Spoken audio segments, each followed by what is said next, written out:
I love weird songs. Because it's time for some podcasting. We hope you keep on listening. Because it's time for talking tremor shit. Talking tremor shit. Bum, bum, blah. Hey, everyone, and welcome to Talking Tremors. I am your host, Levi. I thought you were going to play a recorded song. See, that's too much work. It's way too much work for what ends up being this podcast. Uh, but yeah, I'm Levi Dylan Berthoff. Everybody, there's like 60 episodes of this show. You know who the fuck I am. Who cares? Everybody, I got a really great special guest with me here today, and I hate introducing people. Sorry. Please. You'll love introducing me. Well, no, it's more like I love people to speak for themselves. So who's here? Who's here with me right now? My name is Mike Malone. I am the Tremors is one of my first jobs. So yeah, I'm a over 30-year industry veteran. I was one of two on-set dressers on Tremors, the other being Beth Thompson, who interestingly enough was the lead singer for a band called Medicine. I don't know if anybody out there knows who Medicine is, but Beth Thompson was my co-on-set dresser. And I haven't really spoken much to her since then, but she was a great gal. And I've worked a lot with Steven Soderbergh. When I told him Beth Thompson was my co-on-set dresser on Tremors, he told me he was a big fan of Medicine, the band. Cool. That actually, so you actually just kind of, no. You actually just like helped me out a bunch because to give the audience context for why the hell Mike Malone decided to be on my show right now was that Finn Carter. I talked to her and she specifically said, you got to get Mike Malone and talk to Mike Malone. And she brought up Beth Thompson. I haven't been able to find her yet. So knowing that she's part of the band Bad Medicine, I need to use that to search. Just medicine only, not bad medicine. I mean, I like Bad Medicine too, man. Like all medicine. Who doesn't? But actually, thank you so much. We're out here. That's this has been really interesting journey, like going back and forth on this or whatever. It started off, I was trying to invite Mike to Tremors Fest, but we don't have any money to give people to come to Tremors Fest, so I can't get you there. And believe me, I love Santa Fe. I would go in a minute, but with the industry slowdown and everything, I can't. I totally get it. I have to, whenever I have to break that news to people, and they're like, "I can't." It's like, no, it's my fault. It's our fault that we can't. So that ain't on you. Well, I'm sure Michael Gross could write a check. Well, okay, we'll get it. I'm going to get into it right here, right now for you. So it's not Michael Gross's like main thing. It's George R. Martin. You know the guy that did Game of Thrones. Yes, I did not watch Game of Thrones, but I know all about it. Yeah, I was gonna say you don't have to, but to know of Game of Thrones, this is like George R. Martin. He's got his fingers in all the pies of this, and he won't shell out any money for it. And I'm like really upset. I'm just like, this is like your idea, and you have like 100. I looked it up. You have $120 million net worth, and you can't like do some lodging or transportation. So yeah, I know it's.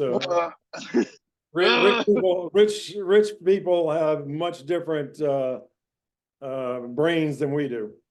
It's just one of those things, and like I said, I'm trying to deal with it. And we the theme of all Tremors media is we do what we can with what we got. We're just gonna do that. But anyway, like I said, I'm really glad to have you here, Mike. I should have said this before, like I had you on, and now I'm just like really thinking of my thoughts about like this is so cool to like have Mike Malone on, because I first was introduced to you on Steve S.S. Wilson's Lost Tapes, and it was you carrying Finn Carter and like that little back and forth that happened. Just a little background on me. I have, since as long as I can remember, I've always been kind of the class clown. So when I got into the film business and I'm on shooting crews and movies and stuff, I took a, sort of a class clown mentality to it, because being on a movie set at the end of the day is just like really fun, because it's Yeah. creative and you're doing a bunch of goofy, stupid shit. And so whenever I could, I would just have fun. And it's like, I think the clip you showed me was me carrying Finn. We had done an explosion off on the somewhere out in the desert. And then I came over a hill with Finn over my shoulder, and we were, feigning an injury to, Uh, again, I'm just trying to have fun, because every now and then a movie set can get a little too serious, considering what we're doing is, just making entertainment. So yeah, I always try to keep it light and fresh. cool. That makes me even more excited for what this episode's going to be. Just like we're both class clowns, so let's just clown around and shit. This is going to be good. I'm down with that. And honestly, I love what you said about that, where it's just like because you've got like hundreds of people on a film set or whatever, and to Yeah, just like, dozens, hey, sometimes uh, hundreds. Yeah, well, I meant like like working on a film overall, but then yeah, right. during the day, you got like 30, 40 people in just one area doing stuff, and it's like, hey, we're making a movie about giant underground worms. Like let's just have some fun with it. Like let's just get down to it. Like, Well, the one of the vibes on Tremors was, while we were making it, and again, I want to stress that it was one of the first movies I ever worked on as an on-set dresser. And we were all just like, what the hell is this? We had a first-time director who I loved, Ron Underwood, who I ran into years later because my wife worked in the wardrobe department on Castle, the TV show. And okay, I would work on it every now and then, helping out the prop department. And Ron ended up directing one of the episodes.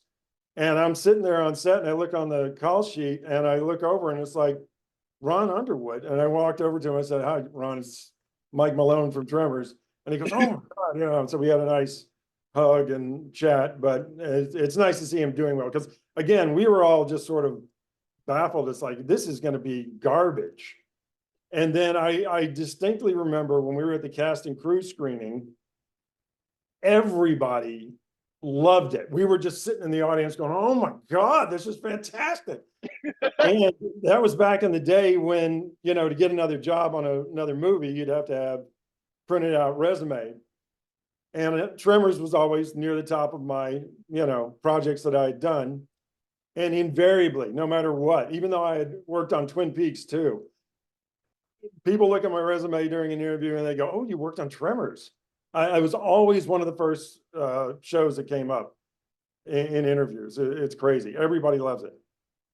it's always funny because when I was going through and I was trying to find people for Tremors Fest and I'm talking to people, that's uh it's amazing how like from a fan perspective, obviously I wasn't there, I have no idea, but I just enjoy the movie, and all of you guys are like, yeah, that was like we didn't think that was gonna work. We just thought this was gonna be just some weird shit, but then it just like took off like crazy, and like good for us. And now everybody asks us about Tremors and like, oh, you worked on Tremors? That's awesome. Like it's Yeah, amazing to see how that worked out. Like, yeah. Everybody from all walks of the business would see it on my resume and like, "Here, try to get some in your mouth there."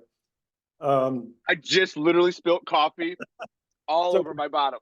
And that's literally why I have this one for safety. So that it's we're all not good, cutting it. brother. Sorry. Just It's all good, brother. but yeah, no, sorry, I interrupted you with my coffee spill, but everybody from all walks of life talks to you about Tremors. Yeah, Continue. I Sorry. mean, no matter what level of person in the business, producers, production managers, lowly crew people like me, everybody has a fond Tremors memory. Yes. It's a pervasive movie, actually, and I'll get to Yeah, and all the sequels, which I never really, I would be aware of them, but only on the periphery. And wasn't there a TV show at some there point that was Tremors actually there spun was off? Tremors the series. There's two TV shows. There was a Tremors TV show in 2003, and then Kevin Bacon and Bloomhouse tried to do one in 2018. So there's been two. Wow. So yeah. Yeah, that was And Kevin Bacon's one of his first big movies. Oh yeah, like that's I always laugh too that like, and I understand that at the time, just what you're saying, where it's like, Kevin Bacon has been like, oh man, I was making that worm movie, I broke down and like I'm doing a movie about underground worms, and now he's like, it's the only movie of his that he's ever rewatched, Really? like legitimately, he's like, it's the only one. He doesn't care to rewatch himself, which I totally get, but he's like, that's my one movie that I love to rewatch, and it's why he did the TV show. He wanted to revisit the character again. Wow. Um, so That's that's really good to know. yeah, Because no, it's we everybody knew who Kevin Bacon was, obviously, when we were doing the movie, but it was still one of the first big movies he was a star of. Because I mean, when you asked me about Kevin Bacon in 1989 when we shot it, I'm like, oh, Animal House I and would say Footloose, I yeah, I was guess. gonna say the Footloose guy. Yeah, Well, my one of my favorite movie lines from the 80s is Kevin Bacon in Footloose when they first tell him that dancing's outlawed in the town, and he goes, "Jump back." I about fell on the floor in the theater when I saw that, and I that's always been my favorite line. I'm not sure I've seen the movie since it came out, but that's always one thing I remember. Please forgive me. Okay, so look, I'm only 33. Actually, my 34th birthday is on July 1st. So like, Hey, I'm my my 62nd birthday is July 3rd. hey, yeah, birthday And I have buddy. a 25-year-old son, so I have a son who's closer to your age than mine. But I always love like hearing like stories about, oh, I like, oh, when I watched that in the theater and then I never watched it again, but you still remember that. Like I just had to, your jump back line just jumps out to me. It's like, yeah, I remember that. Never So watched funny. Footloose again, but that like that sticks out to me. Yeah, Uh, yeah. so, so yeah, this is like, and that's why, just so anyone listening, and so too, Mike. Sorry, I feel like I need to like look into the camera, but I hate looking at myself. So forgive me. I'm trying to look at you. It's Uh, all that's good. why. That's why I love doing this show and learning everything I have about Tremors, because I can tell that all of you that made it have the fond memories of it. Like Oh yeah. there's a huge Well, love in your heart for it. Like so, yeah. one, Go ahead. let me tell you one of the reasons that there's such a good vibe about it is that the entire crew was put up in Lone Pine, California, which is right out in the middle of the desert, really near Mount Whitney in Central California. And like every hotel room in that small town, oh, I just got an email. Fantastic. Every hotel room in that town was packed with crew people, and it was a non-union movie, meaning it wasn't the upper crust crew people. It was still people who were just starting out or hadn't joined the union yet or whatever. And we would shoot sun up to sundown every day. We would sit there and watch the horizon. And Oh yeah, because of the mountains. as soon as the sun went behind the mountains, it's like, okay, back on the bus. And we were shooting about, I don't know, 15, 20 minutes south of Lone Pine. The town, all the exterior stuff, the town was built on a plot of land out in the middle of the desert about 20 miles south of Lone Pine. Then we get back on our, vans and go back to Lone Pine. And then one bar in town, the Double L Bar, I believe it was called. And we would just go there every night and party, party, party. And then get up, before dawn the next day. So we're getting the vans, go back down to what's the name of the town? Sorry. Darwin. It's either Darwin. I think it's Darwin is where you filmed. No, no, no. I mean the fictional town. Oh, Perfection. Sorry. Perfection. I was going to say Paradise. I knew it started with a P, but it's Perfection. We drive back Close. down to Perfection before dawn the next day, do it all over again. Sun goes over the mountains. Boom, we're back to the thing. It was great fun because everybody was the same age, everybody's about the same experience level. And when you get that kind of partying, bonding thing going, it just makes it all the more enjoyable. It almost goes into the next day, like the next day of work. You're like, you Oh had so yeah. much fun the night And before. yeah, and we're all in our 20s, early 30s, and you can survive drinking all night and sleeping for 5 hours and then going back and working all day the next day. And we're in, desert gear. We've got big hats on. They said they recommended everybody have a white shirt to wear over a t-shirt, and that helps keep the sun from really beating down on you. So yeah, I'm out there. I got this one white dress shirt and a sun hat, and I'd wear a bandana because sometimes we'd cover up our nose and mouth for all the dust and everything. But yeah, just so much fun. I mean, really, I met one of the crew members and I ended up dating and living together for like 2 years. And yeah, a lot of great times on that show. Awesome. Oh my Yeah. God. That makes my heart happy. Well, let's check. Oh yeah, I have my microphone on the wrong side. There we go. That's the right one. There you go.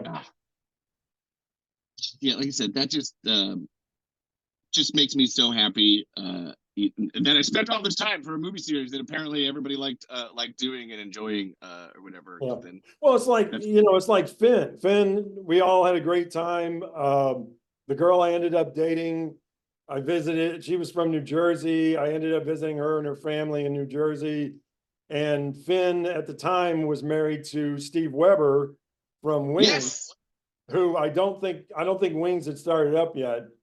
But we go into New York and get together with them at a bar for the evening, and just had a great time. I'll always remember that night as Steve Weber had made up lyrics for the Star Trek fight song, the original Star Trek series with Shatner.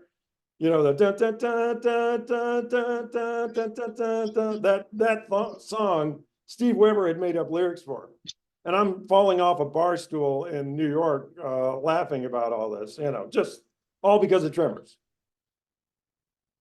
wow. Okay, so I got to ask. I know, I told you, I've got stories.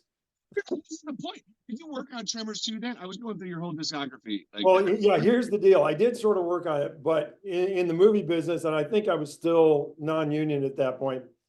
You get a lot of jobs by word of mouth. You talk to a friend. Hey, are you working right now? Oh yeah, they do this. Or we need somebody to work a few days on this. And I got called by somebody to go, and I didn't even know what I was working on. Somebody called me to go work a few days on something out in the desert. And I get there and it's Tremors 2 and Steve Wilson and all those guys. And it was just like good reunion, but I only worked a few days on it. Yeah. Oh, okay. Yeah. It still counts. That was my because he directed 2, right? Yep, he directed 2 and 4, and then I think Steve did a second unit for Tremors 1 as well too. So yeah. Well, I'll tell you the second unit story in a minute. I show up on the set of Tremors 2, and I realize, oh, this is Tremors 2, and I see Steve, and I walk up to him and I said, Steve, God, I hope you remember me, but this is Mike Malone from Tremors 1. He goes, oh, Mike, great. So, again, so many good vibes, just tremendous. That's honestly what started my Tremors journey was actually emailing Steve. I love Steve, Steve. Super guy. Just salt of the earth. But he for last year's Tremors Fest, I actually dressed up as Steve. Oh wow! I keep these glasses here just all the time. Oh yeah, I've got glasses like that. Hey, look, Mike. I remember you from the old Tremors movies. You're pretty fun guy there. Yeah, but, just a real down to earth guy. I actually blame Steve in the best way for the reason that Tremors has those good vibes and lasted as long as it has until Universal took it away from him or whatever. Like that, Steve Wilson is salt of the earth. That's a great way to put it. Yeah, super guy. But what was that? Honestly, for me, don't mind me, Mike. I'm just gonna keep feeding you. I have this whole notebook's worth of questions here. Well, yeah, I know I saw your notebook of questions, and I didn't want you to think that I did the entire thing. No, I only worked a few days on it. No. It's called day playing. When they don't need you for the whole show, but they only need you for a few days because it's like a heavy day, a heavy flow day or something. So yeah, go ahead. Go ahead. No, you go ahead. I'm good. I didn't work. What I wanted to do was I wanted to move us away from Tremors a little bit, and then we'll move back to it and back in and out. So, for everyone listening, Mike Malone is an on-set dresser. That's what I read in your So IMDb. now I have to explain what an onset dresser is. That's why it's question number one, baby. Like, Okay, here it is. Here's the basic thing. On a movie, you have what's called the art department, and it's headed up by the production designer. The production designer is somebody you're going to see their name in the opening credits. They are what's called a department head, and the department is the art department. Everything in the art department is the sets and anything the actors aren't wearing or touching. It's anything you see that's, not in an actor's hand or not an actor's not wearing. So, and that's called set dressing. On Tremors, obviously we're out in the middle of, the desert. So there's not a lot of stuff that we brought in, but what Beth and I, the other on set, and I did was we were in charge of, like, if we had to point the camera over towards a piece of the desert where something was happening, we had to make it look like, 80 million crew people hadn't walked on it. Yeah, weren't there. Yeah. You gotta Yeah. hide the tracks and shit. Yeah. Right. Hide the tracks, hide the footprints. And then, we had a bunch of tumbleweeds. We had to, like, grab a tumbleweed. Now, a lot of times, like I told you, when the sun's going down behind the mountains, we're, hurry up, guys, we got to get this shot before the sun goes down. So, we'd have to scramble, get a thing. And that was early in my career. So I was overly concerned with what's called continuity. You have to, like, let's say we were shooting in somebody's living room. If we've got to have a place to put the camera to shoot one direction, and we shoot everything in that direction, and then we turn around, and then I've got to move all the furniture out from where we just shot and point it back at where the camera was, and I've got to redress the set to make sure it looks like the way the production designer and the set decorator, who's my immediate boss, wants to do it. So basically, I'm in charge of, like, making sure the set looks good in every shot, even though before that shot, we may have had the camera there and everything had been moved. I've got to put it back the way it's supposed to be. And I imagine at that time, it's taking a lot of Polaroids. Did you? Were you taking pictures? Yeah, that was back in the day. Now, obviously, you've got your phone. There's my phone. Click. Yeah, back in the day, you would have, like one of those notebook rings that you could break. Oh yeah. You would have a hole punch, a Polaroid camera, and then after you take the Polaroid, you write down what the scene number was on it or something to help you remember. Punch a hole in it and put it on your ring. So you're walking around all day with a ring, about 50 Polaroids hanging off of it. And it was like, I need another roll of Polaroids, and you'd get another one. And that's, it's a wonder it's not half the budget of the movie was Polaroid film. But, and then invariably you would have the time when the ring would break at its little break. It's like a key ring, except it's bigger. Yeah. Big. And, the thing would break, and then 50 Polaroids are all over the desert. But the other great thing was Alexander Grzinski, the DP, great guy. He, a lot of times we were overly worried about continuity and stuff and how the desert looked, or oh no, there was a bush over there, or no, there's a bush right here, or whatever. That bush is 2 inches. Yeah, it doesn't matter. And it's like, oh, okay, and then we just smooth out all the, and the reason we had to have 2 on-set dressers is usually most shows don't have 2 on-set dressers. But the reason we had 2 on that show is we had so much ground to cover. Because, you point the camera one way, and you could probably see Mount Whitney in the background. I was gonna say all the way back to the mountains. Yeah, so you got to make sure everything looks, like a film crew wasn't there 2 minutes before. Oh wow. Cool. So do you still do that today? Is that still your job? Yes, today? I'm sort of phasing out because I'm old, and it seems like the vibe on movie sets is changing a lot. But now I'm trying to work more doing offset dressing, which is the guys who round up all the set dressing before the crew gets there and dresses the set. I'm only there while the shooting crew is there as the on-set dresser. There's a whole group of set dressers who put up sets and then take them down if need be after we're done. I'm the only person who is actually with the shooting crew, working with the director, the actors, the cinematographer, and all that, because they need somebody to maintain the look and the continuity. Okay, cool. Oh man, I'm learning I so hope that much. wasn't too confusing. No. I started in theater, so like, I started building sets and moving sets. So you are like Yeah, speaking the I'm language. basically a glorified furniture mover. Yeah. Yeah, that's what I do. I forgot. So okay, I'll just go through. So, are you working on anything currently? That would be my one. Right now, no. Looking around for work, but again, there's been a pretty severe slowdown in the movie business, so I'm looking around. But we can talk about my past work. Oh no, that's fine. Well, I got one more. Okay, so how's life been for you? Like, this is my. I gotta ask my personal question. So how's life just been for you besides the slowdown? Everything good? How's your kids doing? You got a birthday coming up soon. It sounds like. I got a birthday coming up soon. My wife is out of the house doing a movie right now, or going to see a movie right now, and my son is 25, and he's got a good job in Woodland Hills, and he lives at home with us because he doesn't make enough to live on his own in LA because whew, This is why I live in Iowa. yeah.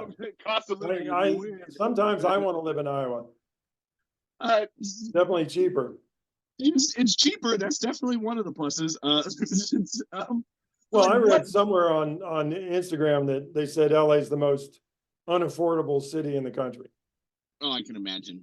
Yeah, I've only ever $5 a visited. gallon gas. I've only ever visited a couple of times, and you guys can keep it. That's fine. I don't. You keep your LA. I'll keep my Iowa. That's fine. I'd love to get out. I'm looking for an excuse to get out. Well, I'll start a whole movie studio in Iowa, and I'll need an offset dresser, and I know who to call. Well, Right away. are you a Stranger Things fan? I am. Do you know Joe Crest, the guy who plays Ted Wheeler? Yeah, yeah.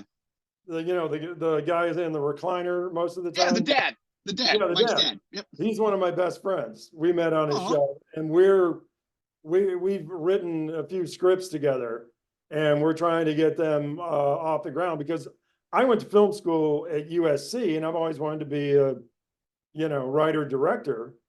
But you can't just say, "Oh, I'm going to be a writer." I mean, you can, and some people have done it, been very successful at it, but I haven't been able to unlock that lock. But yeah, we're trying to get some projects off the ground, and if we can, that'd be great. That's a great way to Stranger Things shout out in there. Yeah, that's a great way to stay indoors and not have to do much work besides just writing on a computer and hanging out with people and talking. That's a good one. Oh yeah, it's really fun. He lives in Baton Rouge, and whoa, okay. We're on the phone a lot. Both on our computers. There's on Final Draft, the screenwriting software.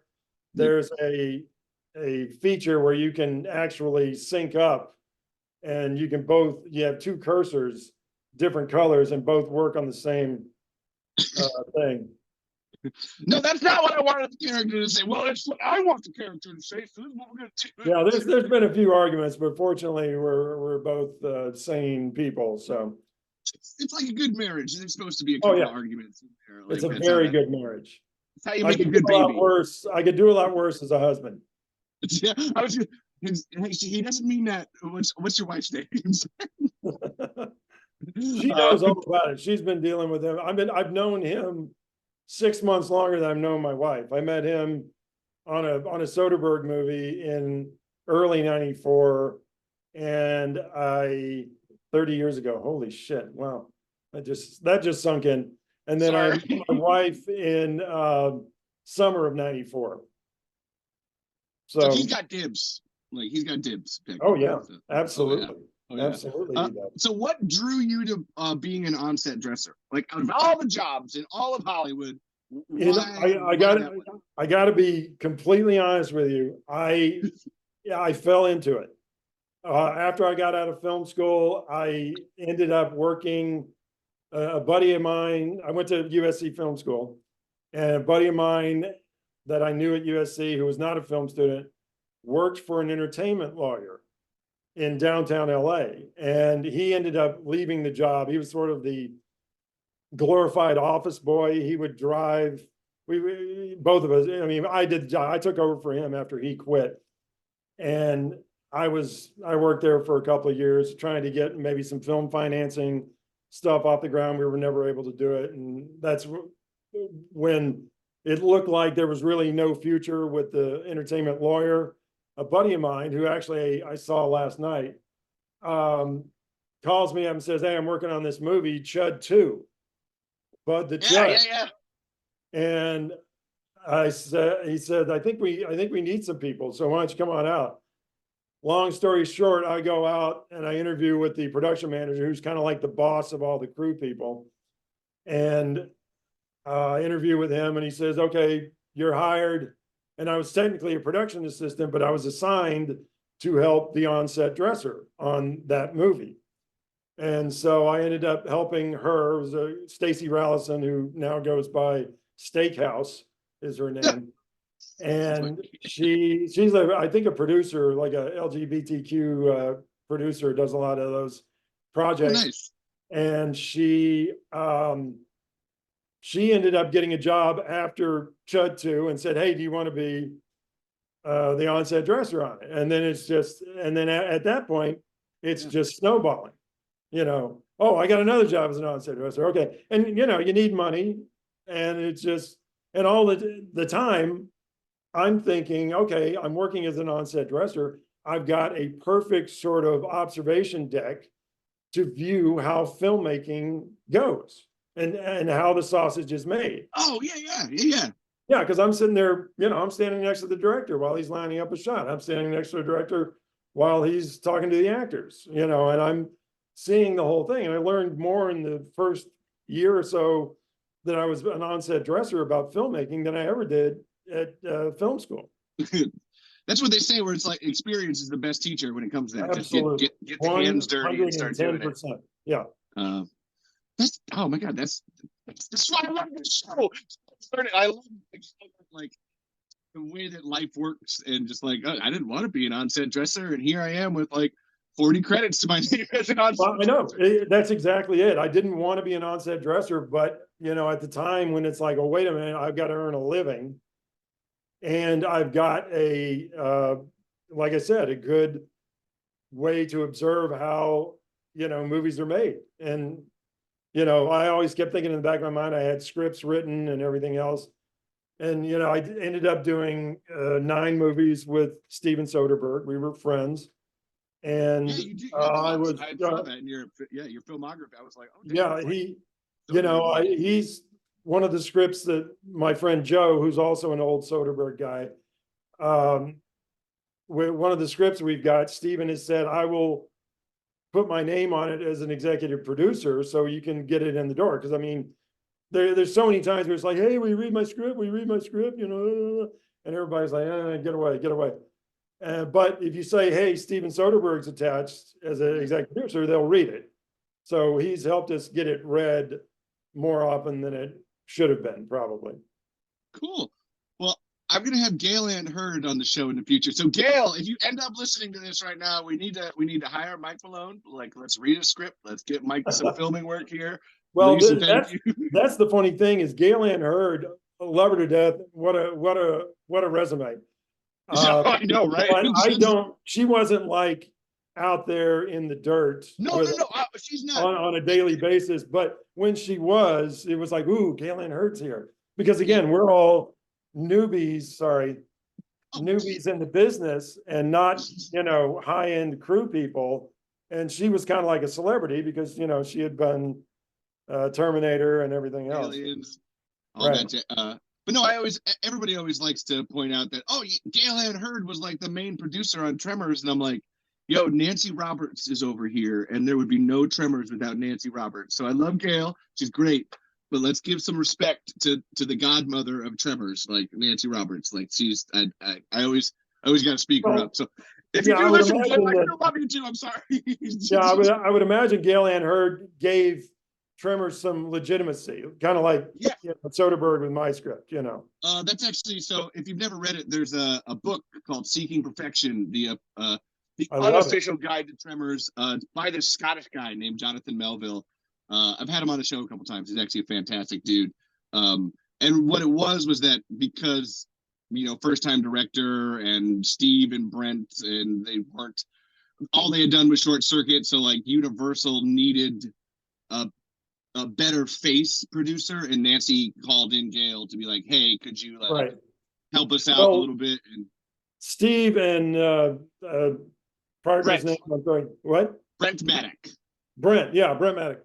Steve and Brent, from what I heard, and I think it's true, went to bat and said, Ron can do this. Yes.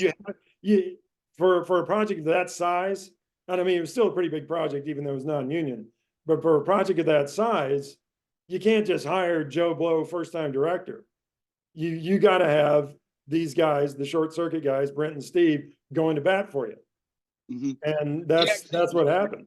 They wanted Ron to direct Short Circuit originally, but Yeah. the studio was like, "No, we're not. We can't." The first time director, and they had John Badham do it instead. So then when because Tremors has been Steve always says it's been his pocket idea, just that one that he's Right. always had. That just when you get to a certain level in Hollywood and you can, here's the project I've been talking about. This is the big one. And so they were like, no, we want Ron, because they went to UCL film school with him. Like all three of those guys went to film school together. UCLA? Oh, thank you. UCLA. Thank you so much. Right. Damn acronyms.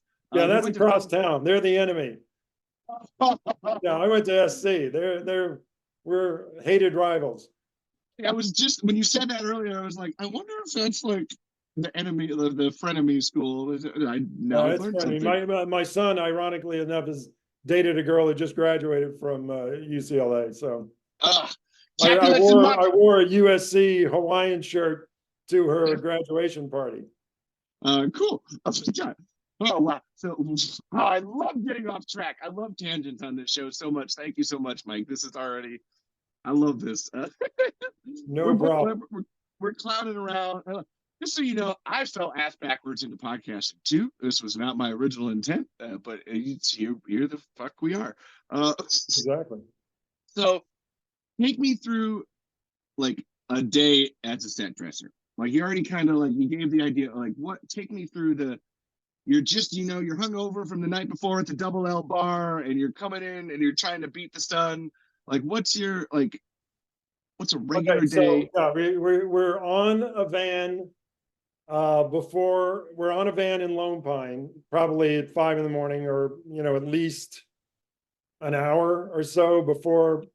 An hour or so before sunup. You're on a van. You're driving with 10 or 15 other crew members, driving down to where perfection is. We get there, you park the van somewhere it's out of sight, or ideally, hey, we're going to be looking this way first. Camera's going to be looking this way first, and we go down there and you get ready, and then usually the earliest you start on a day is 7, unless like us, we may have started at 6:30. But it's like, okay, director, DP, actors, they all get together, you rehearse the scene, and hopefully the director, and Ron usually did, hopefully which way you're going to be looking, but you may not know until after rehearsal. So once we know what's happening in the scene with the actors, and there may be special effects, all the special effects guys and the worms, we had some days where we just shot nothing but worm stuff. Yeah. Oh yeah. And Beth and I would be in charge of vermiculite along with them, Alex and all the guys who did the Alien 3 creature. Tom Woodruff and Alec Gillis. Yeah, Alec and Tom, those guys. And we had these bags of what's called vermiculite, which cancer dust. Oh yeah, what looks like soil, but we'd have to fill in a hole so it looks like the worms actually coming out of the ground, stuff like that. And then, or if it was just Kevin and Fred in the tower, there's not much for me to do there because I can't move the tower. And the only thing we're seeing that's not the tower is, the scenery. So there's not much for me to do. But it all depends, the DP, the director, and the actors figure out what they're doing, and then you dress the shot. This is me and Beth. We would, here's the shot, here's what's happening in the shot, and then we figure out from a set dressing standpoint what we have to do. Now, there's a whole separate department called the prop department. That's guns, cigarettes, anything that the actors are handling. There's a lot of prop stuff going on too. And we would help them out when we can. But, mostly that's the thing, is it's very compartmentalized. Everybody does their job, and then, things turn out great, hopefully. Yeah, that's the well-oiled machine. Teamwork makes the dream work, baby. That's Absolutely. Okay. So now we're gonna get fun with it. So what's the weirdest thing you've ever had to do as a set dresser, or hell, as anything? That could be fun too. Okay, because when I read that on your list of questions, one thing immediately came to mind. I worked on. Do you know who Abel Ferrara is? Yeah. Famous New York director, did Bad Lieutenant. Yeah. He comes out here to do a movie, and it's a Madonna movie, and James Russo is in it. It's sort of this marriage breaking up, sort of experimental film thing, relationship. I don't know. But anyway, I'm working on it as the on-set dresser. And there's a scene where James Russo's character has to pee on the floor of their living room. And we're on a set. We're not in somebody's real living room. And that's another thing about set dressing, is sometimes you're filming at somebody's real house. And sometimes you're filming just on a set that they build on stage. It all depends on money and the look and everything else. So he pees on the carpet, and they expect me to clean it up. There wasn't a take two, thankfully, so I wasn't sitting there rushing while everybody's sitting there going, "Oh, we got to get a take two," But it was like, okay, so I just got a buttload of Simple Green and some paper towels and rags and stuff, I was just sitting there going, "Really? I've got to do this? Okay." I don't know. But it was very weird. And then you want to go off on some tangents. Oh, no, please do. Like I said, Madonna's the star of the movie, right? So Madonna's oldest brother is working on the movie. His name's Anthony Ciccone. We end up becoming friends, pretty good friends. We're hanging out on set a lot, talking. We end up striking up a relationship. After the movie goes, he says, "Oh, I think I want you to date my sister." And I'm like, okay. Long story short, I end up getting set up with one of the Ciccone sisters, and we end up going out for like a summer. He didn't set you up with Madonna? What? No, he didn't set me up with Madonna. Madonna's, this is like 1992 or 93. But while I was dating Madonna's sister, Madonna was performing that year at the MTV Video Music Awards, and we got, comp tickets, right? So we got to go backstage, meet all these celebrities and everything else. It was really cool. And then we okay, we got to go get in the seats. Madonna, like I said, Madonna was performing that year, so she had a block of seats at the Universal Amphitheater, which is called something else now, but back then it was the Universal Amphitheater.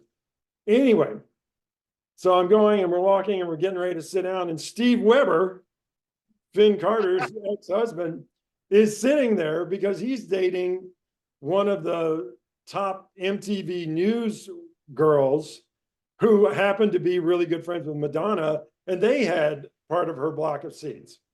So Steve and I immediately start, doing all our silly stuff from, "Hey, remember the night in New York?" Blah, blah. And so it was just really, really great time. Oh, yes. Oh my God. But I mean, yeah, just again, tangents. I work on a movie. Madonna's the star of the movie. I become friends with Madonna's brother. Madonna's brother sets me up with Madonna's sister.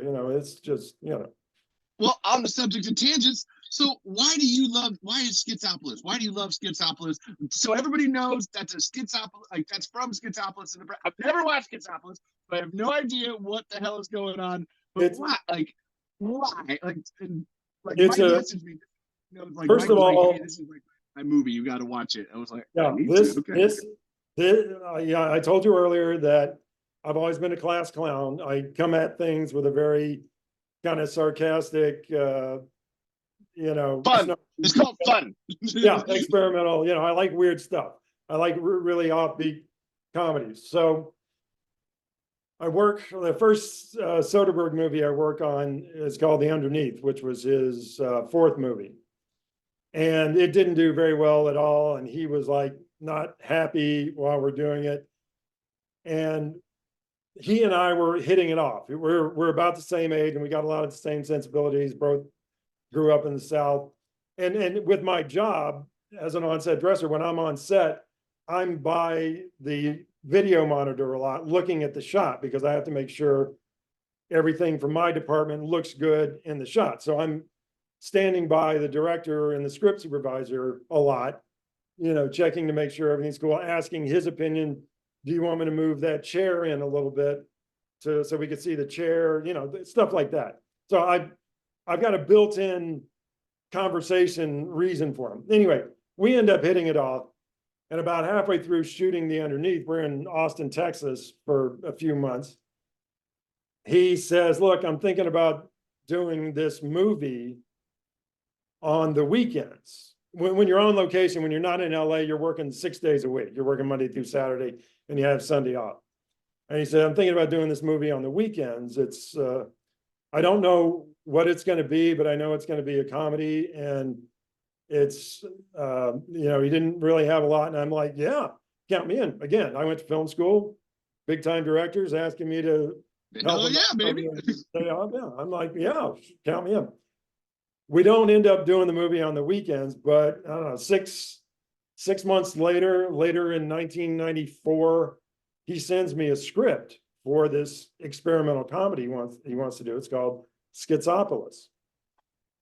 And I am laughing out loud by the end of the first page of the script. Oh, yes. Oh, cool. Like, definitely, I am in, count me in. Now I really want to watch it. You're selling me on this one. Oh my God. Steven's from Baton Rouge, and we shot it in Baton Rouge. So that's where I became friends with Joe and all those guys. So it was a bunch of his old school guys that he worked with, his producer, an actor / grip / electrician / this guy can do anything. His name's David Jensen. And his sound mixer and me. And we're going out every day and just making a movie.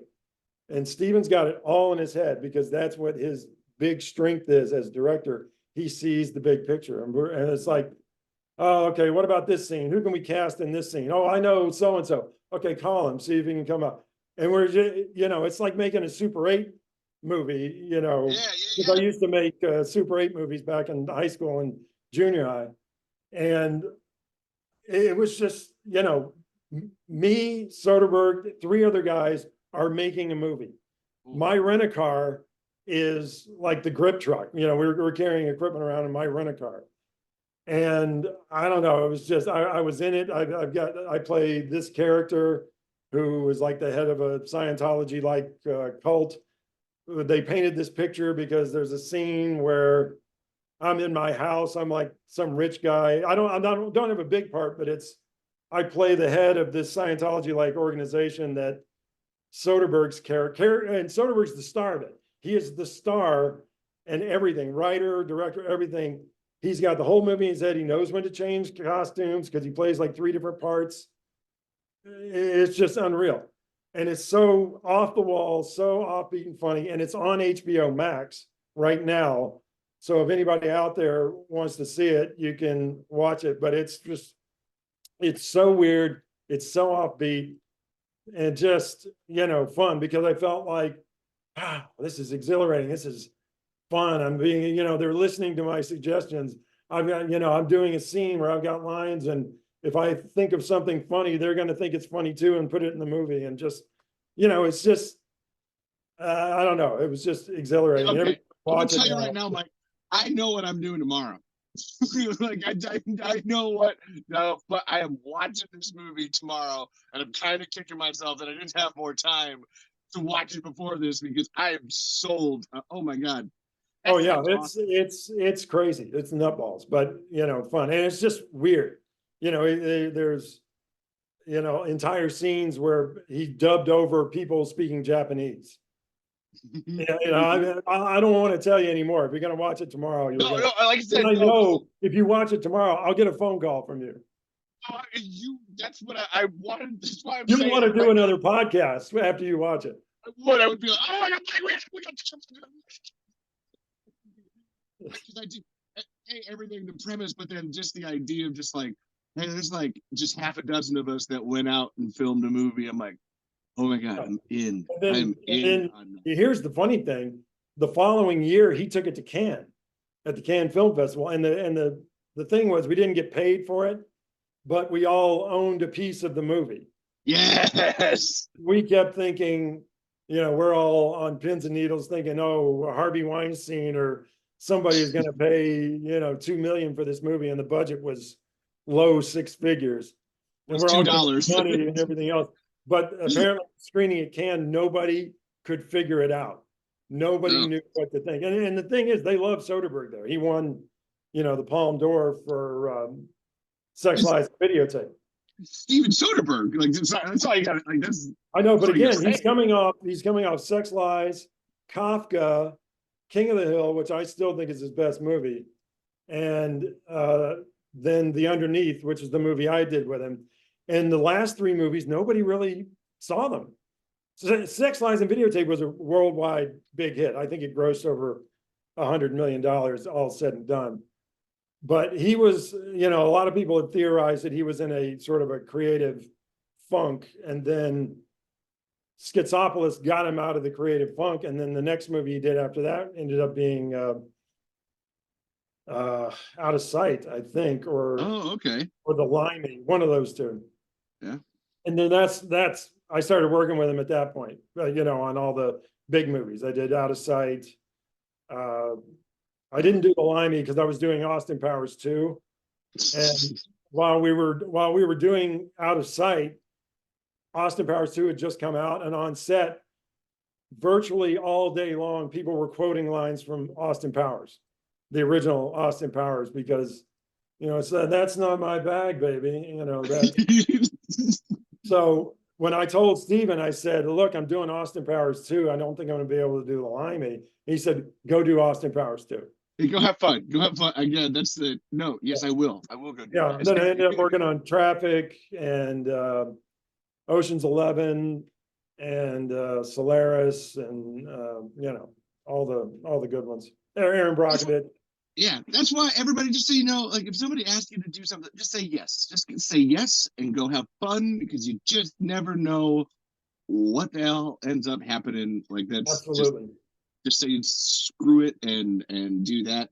And like I said, you are going to be getting texts and phone calls after I watch that fucking movie tomorrow. I got a burlesque show to go to tonight, or it would be 100%. Well, I'm watching it tonight, but I'm like, yeah, well, go to the burlesque show and then set aside an hour and a half for Schizopolis tomorrow. Oh, that's easy. I can't recommend it enough, but it's not. It's definitely not for everybody, because it's not like any other movie. Oh, that's fun. I like some weird shit. So I mean, it's A-okay. I saw the new weirdest movie ever, but I loved it last night, and I want to also talk that up. It's called Hundreds of Beavers. What was it? Sorry, Hundreds of Beavers. Hundreds of Beavers. And it's just now coming out. It is a black and white silent comedy about fur trapping and everything else. And I'll go ahead and tell you, every animal in it is played by a guy in a mascot suit. It's like Schizopolis in a lot of ways, where it is so out there you can't describe it, but hilarious. You've got to see it. I don't know. It happened to be playing at a theater near me, only on one show at 10 p.m. last night, and a buddy of mine went and saw it. And I'm just like, I'm buzzing today, because I have seen the new world. You got the beaver fever. Oh, hiya. Exactly. Oh my God, that's awesome. So Okay, which out of all the jobs that you just did that you've done over the years, which one has been your favorite? It's probably, you know what? It's probably been Schizopolis. Well, But it's been Schizopolis, but I'll say this about Ocean's 11. It's really something when you're working on the biggest movie in Hollywood at that time. Oh yeah, yeah, yeah. Know what I mean? And there's a few stories from Ocean's 11 that when we shot it, which was early 2001, and obviously we're in Vegas. That there was a writer's strike about to happen later that spring in 2001. And when you're talking casting for Ocean's 11 and George Clooney's already committed and everything else, and then we get Brad Pitt and everything else, then it starts like, well, now we can talk to anybody. But I remember the first casting for the Scott Conn and Casey Affleck parts, the driver. Oh yeah, yeah, yeah.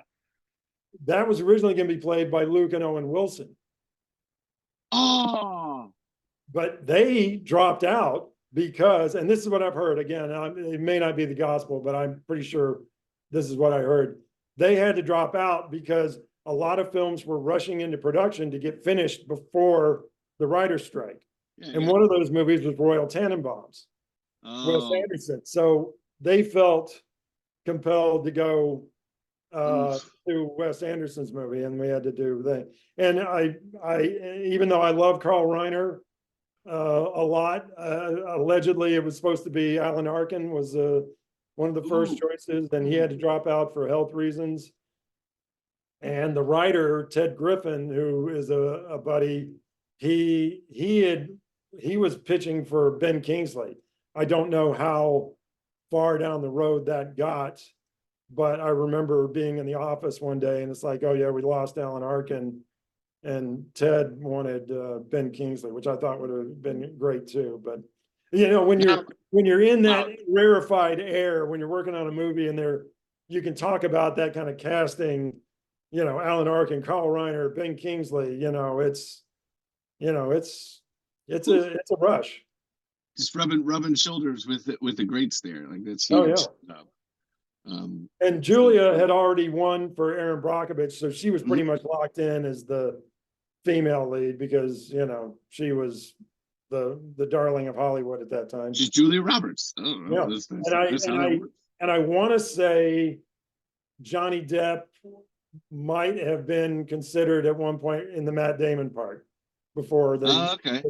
But again, those are like, my crazy recollections from that time and just what casting. I'm not saying all this is true for everybody out there listening to this. I'm going to be honest with you, Mike. Nobody listens to my show. Okay, I would love that too. But well, I'm gonna post it on my social media, so we may get some more listeners. You never know. Oh yeah, but hopefully TMZ is not going to be scouring through this footage and. You never know, Levi. You just never know. But you know what's funny is that I actually do have like some secrets that I have spilled that I shouldn't spill on this show, but I have, but nobody listens, so it doesn't matter. There you go. What secrets? Like alien invasion? I'll tell you because I like you, Mike, and honestly, okay. So what started the process for me having a podcast, being involved with Tremors and all this, was that after I watched the 7th Tremors movie, and spoilers, they kill off Michael Gross's character at the end. And it's very kind of unceremonious. It sort of comes out of nowhere. It's all sad or whatever. And I was like, what the hell's going on with Tremors? My favorite Tremors. And I ended up finding out that back in 2015, the rights to Tremors got taken away from Steve and Brent and Ron and Nancy. Like it was theirs. Like they made Tremors 1, 2, 3, 4, and the TV show. They were writing Tremors 5, and Universal was volleyballing them back and forth. And then their right of first refusal clause expired in their contracts, and Universal went like, actually we don't need you. We'll put your names on it and stuff, and then made movie business. Right. Yeah. Exactly. And I found this out and I got really upset because I love Tremors. I've loved Tremors since I was like 5 years old, and I was like, Yeah, "This wait, is can I interrupt for a second? good." I want to know, tell me about the first time you saw Tremors. Oh, okay. So this is insane. The So first you were time I saw, born 2001, right? no, oh Jesus, don't do that. Oh, no, no, wait. No. No, 33 would be 91. I saw 9/11. I saw 91. My math was off there. Sorry. No, you're fine. See, I love this story. It was Tremors 2. I saw Tremors, like that was the first Tremors movie I saw. And what it was that we were in a gas station, and back when gas stations used to have like rental Yeah. business or whatever. Yeah, And my mom saw it and she's like, "Oh, hey, Kevin Bacon's in this movie." And like went home and put it on, and Kevin Bacon's not in Tremors 2. So they like, her and dad like zoned out or whatever. But I was enraptured, like 5, 6 years old, and was like, this is the greatest movie of all time. I love this so much. This is great. And didn't know until like 10 years later there was a Tremors 1. I assumed I was watching like the first Tremors movie. right. And then like watching trailers for other movies, and it's like, oh, Tremors, and then Tremors 2, and then Tremors 3. I was like, oh wait, so that was the second one? And so that was the first time I watched it, and then been watching it ever since. But Love it. so Go ahead. You were going. I'm sorry, I love that story so much because it's like, you didn't even watch the first one. No, man, Tremors 2. That's my favorite. But anyway, like I found out there's rights, like they got the rights taken away, and just as a creative, as someone that like likes making that or like likes movies, it was just like that's nuts. And if you do watch the like Tremors 5, 6, and 7, there is this like dip in quality that happens. Like you can tell that the Stampede Entertainment guys for those first 4 movies and shows really put some heart into it, and they're really good movies. And then 5, 6, and 7 aren't. And I found this out, and I ended up getting them hooked up with a lawyer named Mark Toberoff, who got the rights back to Predator for Jim and John Thomas, who got the rights back to Victor Miller for Friday the 13th. Because there's this clause, this 35-year clause that happens that after 35 years, the original creators of an IP can basically petition to get the rights back again. And it's finally like, this is now 2025 will be the 35-year mark, and the conversations are finally, they're going into the boardrooms and finally getting set in stone to get the rights back to Tremors. And in a perfect world, there shouldn't be boardrooms involved in filmmaking. No, there should be no marketing departments. There should be no ad agent. It's just go. It should be 6 dudes in Baton Rouge going out and making Schizopolis. Yeah, like no kidding. Well, again, when you see hundreds of beavers, it's like, a handful of dudes went out in the snow in Wisconsin, and hilarity ensued. And I gotta say, so we actually made a Tremors movie. Me, my wife, and a bunch of friends like made a Tremors movie last year or whatever. And it's about an hour long. Like we made a full fucking real ass Tremors movie, and it was just like, hey, let's just go like make this and just go do this and have fun with it or whatever. And it's just that's what. Like, how do I see it? I might send it to you if I feel like it. It's pretty. Did you have lots of vermiculite? No, we had a lot of pumpkins. We had a lot of pumpkin guts. Like, oh, okay, like yeah, a lot of mashed up pumpkins, and we're throwing it. There's a whole scene that I used way too much footage of just like being tossed with pumpkins because I just loved the pumpkin so much that I was like, I don't care, this is ridiculous, but I just love the squelchiness of it. It's kind of like what came out of the mouths of the worms on Tremors. The tentacles. Yeah, that was always fun when we had to work with those. Coated with ultra slime, as I've heard it. Yeah. A lot of slime. So that's where it's like I gotta watch this Schizopolis because that just draws me to it or whatever. And yes, so hopefully more people listen to the show and TMZ write about us, and like come on. Mike's got a script with Joe. Let's get this thing written and done. Gonna do it. What's a franchise that you would love to set dress? Boy, that's a good question. I'm not sure. I'm trying to think.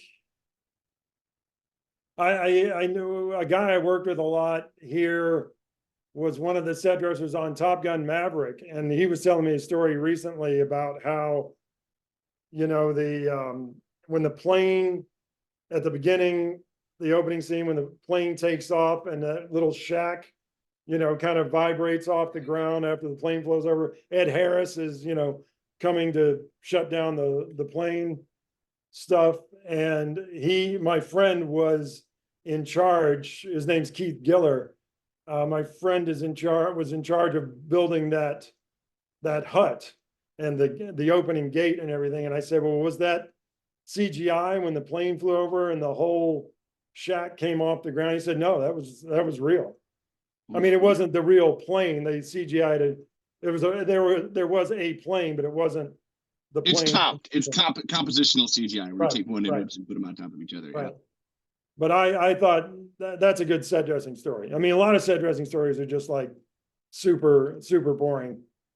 Boo! Every job on a film is important and not boring. That's very true. But again, I've been doing it for 30 plus years, so it does get a little boring for me. Yeah. I get you. So please spice it up if you need to. Okay. So I love you, Mike. This has been a great conversation. I'm just enjoying this so much. So like, this is totally random. So what are your favorite movies and shows? You're talking about experimental stuff and stuff. Like in all honesty, I'm sitting in a room with six movie posters that are most of, if not my favorite movies, then they're, you know, in the top. Name them. What are they? My favorite movie of all time is Dr. Strangelove. I just, it's the movie. I wish I said I made that movie. I love the humor. I love everything about it. It's just great. I do have a King of the Hill poster, which was Steven Soderbergh's third movie, which nobody saw, but it was like 93, I think it came out, and it ended up on the 4th or 5th most top 10 list that year. But Universal fucked up the marketing of it so bad that nobody saw it. It was just sad. It's this really just heartfelt story about a kid during the Depression and what all this shit he has to go through. Beautiful, beautiful movie. I've got Julia, Jane Fonda, Vanessa Redgrave movie from 1977. It was also a Best Picture nominee with Star Wars and Annie Hall. And that I've got the Ipcress File, which is a Michael Caine spy movie from the 60s. It was kind of like the poor man's James Bond. Ended up being very successful, one of Michael Caine's first roles. Steven Soderbergh turned me on to that, actually, while we were shooting Schizopolis. Part of the time I was working on Schizopolis, I stayed at Steven's father's house, where Steven was also staying. His dad was an English professor at LSU, and he had a TV viewing room, and one whole wall was shelves of VHS tapes. And Steven goes, "Hey, have you ever seen the Ipcress File?" And I'm like, "No." He goes, "Oh, dude," and puts it in, and it's like fantastic. Dr. Strangelove, Moonrise Kingdom. Oh, wow. For some reason, I just melted in a pool of my own tears at Moonrise Kingdom when I first saw it, because I am Sam Shakusky. Oh, wow.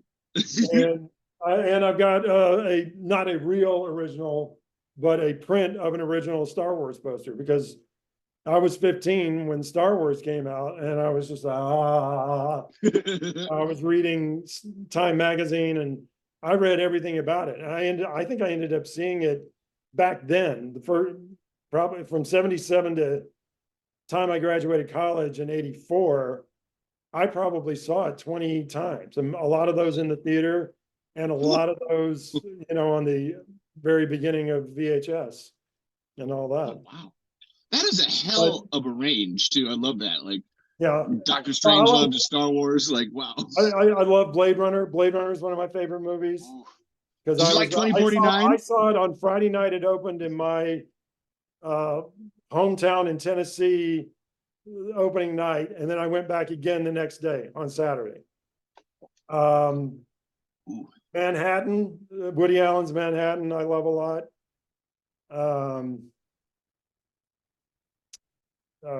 Taking a Pelham 1, 2, 3, the original. Oh with- yeah, yeah. That's always one of my favorites. I mean, recently, I like Top Gun, the original. I really like it. But the new one, I went with my son, and I'm serious. I had just tears Oh, streaming down my cheek because it pushed all my buttons, and I don't know why. Jennifer Connelly was great in it, and they took everything from the old one and sort of shuffled it in creatively to the new one. I was really impressed. I'm trying to think. Darkest Hour, for some reason, the Gary Oldman Churchill. yeah, the Winston Churchill. Yeah. I'm not a huge fan of the director, Joe Wright, but I think that movie's just gorgeous and beautiful. And Hannah, he also directed Hannah, the girl who's trained from birth to be I was gonna say, yeah, an assassin movie. Yeah. Saoirse Ronan was in it, and Joe Wright directed that. And that's a great movie. Reacher, Jack Reacher, the Tom Cruise movie. Okay. For some reason, I love that. I ended up reading like 5 of the books after I saw that. Trying to think what else. I love. I mean, we haven't talked about David Lynch yet, but I worked on everything Twin Peaks except the pilot. I worked on the entire show, the movie Firewalk with Me, and then the new movie that came out like 7 years ago. Oh wow. And, I love Blue Velvet, and That's a strange one, man. That's a movie, boy. That is a movie. I'm trying to think. The other room, I've got Cat People, Paul Schrader's Cat People from 1982, because Nastassja Kinski's naked during most of the movie. So, yeah, I said it on a podcast. That is for Mike. Come on. On Her Majesty's Secret Service, I'm a big James Bond fan. So that's my favorite James Bond movie. I don't know. I could go on for. Oh, I if you want to start talking movies, you're going to have a 6-hour podcast. Well, I will start talking. I got to watch Schizopolis first, and we might do a part 2 of this because I've done several part 2s with people because it's just like I just love. I tell you what. Why don't we do that? Why don't we call it here? Why don't you call it Schizopolis, and then I'll write down some stuff about what movies I like, and we'll reconvene, in the next few days. Are you still working on the bathroom? I still am working on the bathroom. But that's Monday through Friday? Yeah. That's my regular job. So look, this is my book. I have a whole book for my work. Lead abatement training. I love it. This is a whole sounds like a great read. Oh man, talk about a boring ass class. But here I would keep going if you want to. I really don't mind. Or I'm trying to think. I saw something on YouTube the other day where they said Close Encounters of the Third Kind was on Amazon Prime now, and I sat and watched. I watched the opening of it because the opening is really, really amazing for that movie. But that movie came out, later the same year as Star Wars. I was 15, and I was, still at that point I was thinking film school. But you see Close Encounters of the Third Kind when you're 15, and it's just like, oh my God. It just blew me away. And then that was the whole thing. George Lucas, I love American Graffiti, Lucas and Spielberg and film school and everything else. I thought, oh, I'm stepping right in those guys' shoes, Man, okay, so you know what? Fincher. Talk about making David scripts. Fincher, and I think Seven, Social Network, and Zodiac are his 3 best movies. Oh, my wife has never seen Seven, and I've been meaning to just take a day to do that, and but it's also make sure she's paying attention. Introduce that movie to someone without any lead up or anything, and I'm just like, I just got to. I gotta just rip that Band-Aid off one day. Just that is Honestly, I think it's one of the most beautiful movies ever made. It's gorgeously shot, gorgeously lit. I've worked with a lot of big directors of photography and cinematographers, and I'll invariably get around. I said, "Do you really think could I make the argument that Seven is like the best shot movie of the last 30, 40 years?" And they go, "Yeah, absolutely." Actually, David Fincher's a director I'd love to point out when people are like, oh, all CGI is bad, and like this is not, like, you got to get rid of it. And it's like, Seven is actually a movie there's a lot of like CGI in, but you don't notice it because it's used as you're supposed to use it as an Fincher, who I worked with once, and I know him and I know his sister, but I don't know him super well like anybody else. But that's the great thing, because even in Zodiac, there's a lot of CGI, but yeah, he's you don't see it. No, you don't need to shove it in the audience's face. Mm-hmm. Like there's two types of CGI. There's subtle. Yeah, that shot where he's following a taxi cab and it's directly overhead and it looks like a drone shot, but they didn't have drones back then. And it's turning the corner, and the cab always stays in the center of the frame. Yeah. But as it turns, but that's all CGI, everything. The street, it's just unbelievable when you really.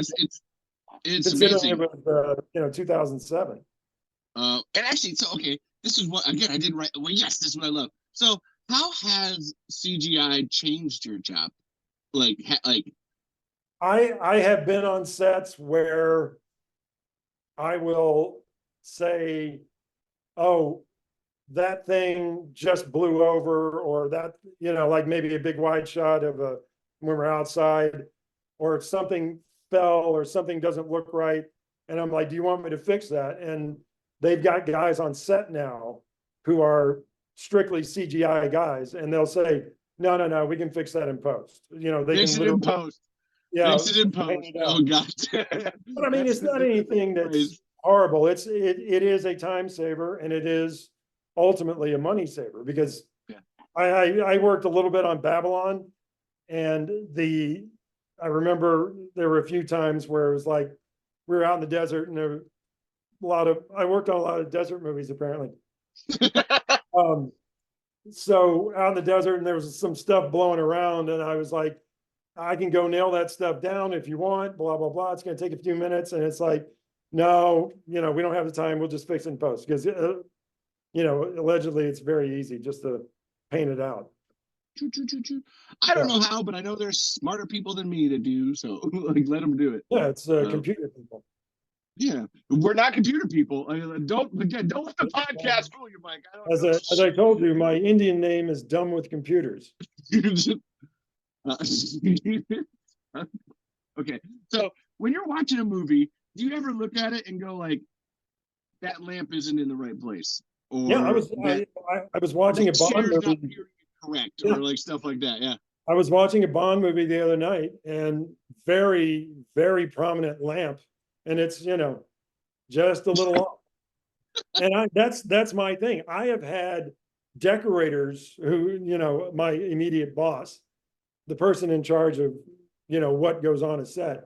I have had decorators call me at home like the day after shooting, when they see the dailies of the previous day, and they're like, "Malone, we got, you had a crooked lamp on, or a crooked picture or something." And it's not, if it happens consistently, it's a fireable offense, but it's like, you don't want your boss calling you at home after hours telling you made a mistake. That's like your teacher calling you up to the front of the class, like, exactly. No, thank you. But yeah, a lot of times on a lot of sets, most of what I do is leveling pictures and lamps, because your eye is going to go to that. Yeah. Especially if it's like a desk lamp and a character sitting at a desk talking, and if the lamp's crooked, your eye's just going to go to that immediately. So then, what drives you batty in a poorly dressed film? Well, here's my thing. I don't really pay attention that much to the details of set dressing when I'm watching a movie. because if you are, then you're not watching the movie. You're not crying. You're not. Yeah, the exactly. tears aren't flowing. But I've worked on TV shows. I worked on one a few years ago where I felt like I was doing a lot of worrying about stuff. And then I would go home and watch the episode. And it's like after you do like a wide shot of a scene to kind of establish a geography of where you are and like whose house or whatever and where everybody's sitting or whatever, most everything just goes to close-ups.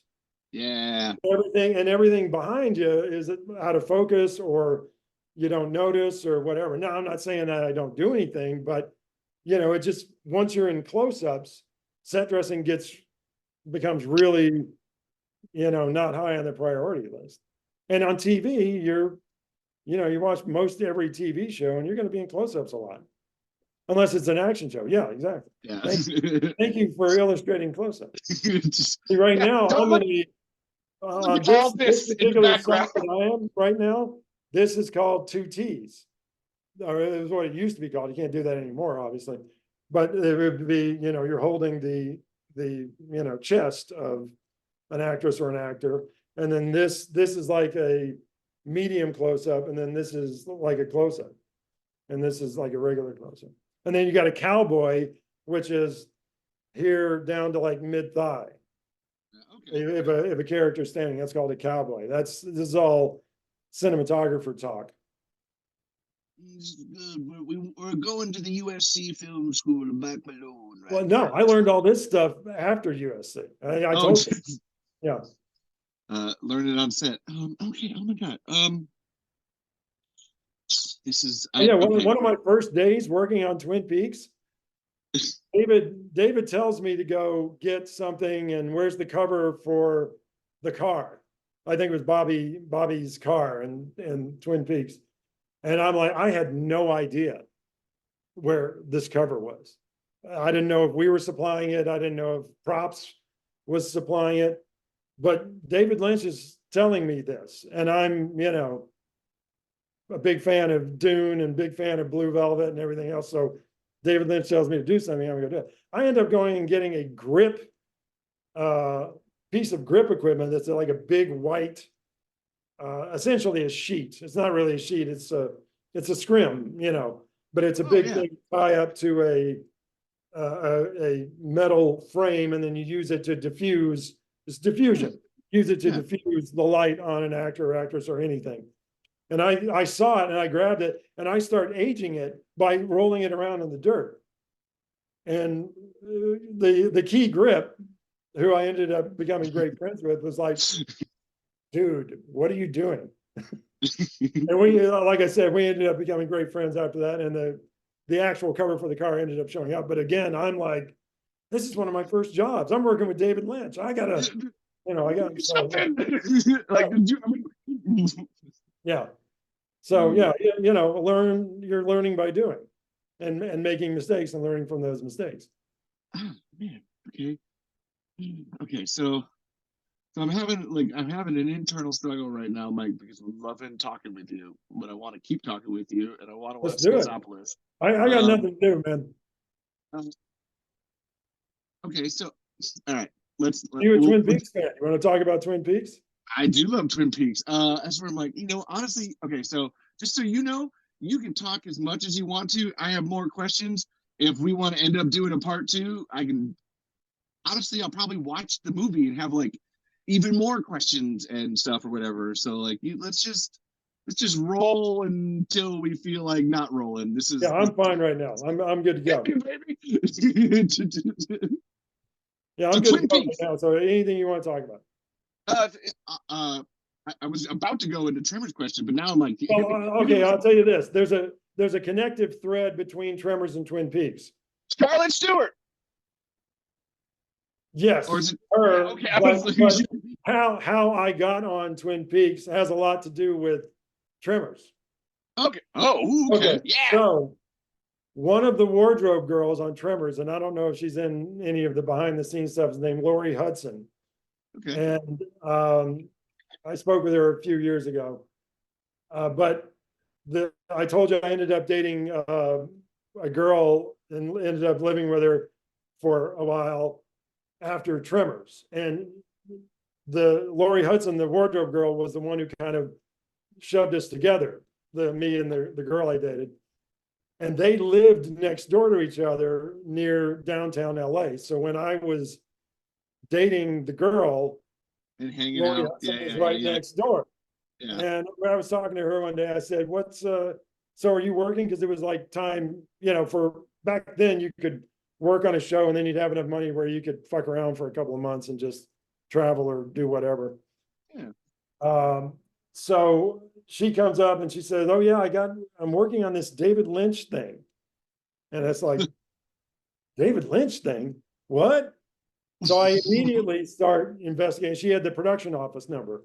So I call the production office, blah, blah, blah, I do all that. And I end up getting on the show because they shot the pilot in Washington and then brought the show down to LA to save money, because if they had shot the whole thing up there. And the production designer on the pilot was Patty Norris, who did Elephant Man with David. She did all of his movies, Blue Velvet, everything. She's no longer with us, but extremely talented woman. She did wardrobe and production design, art department and costumes.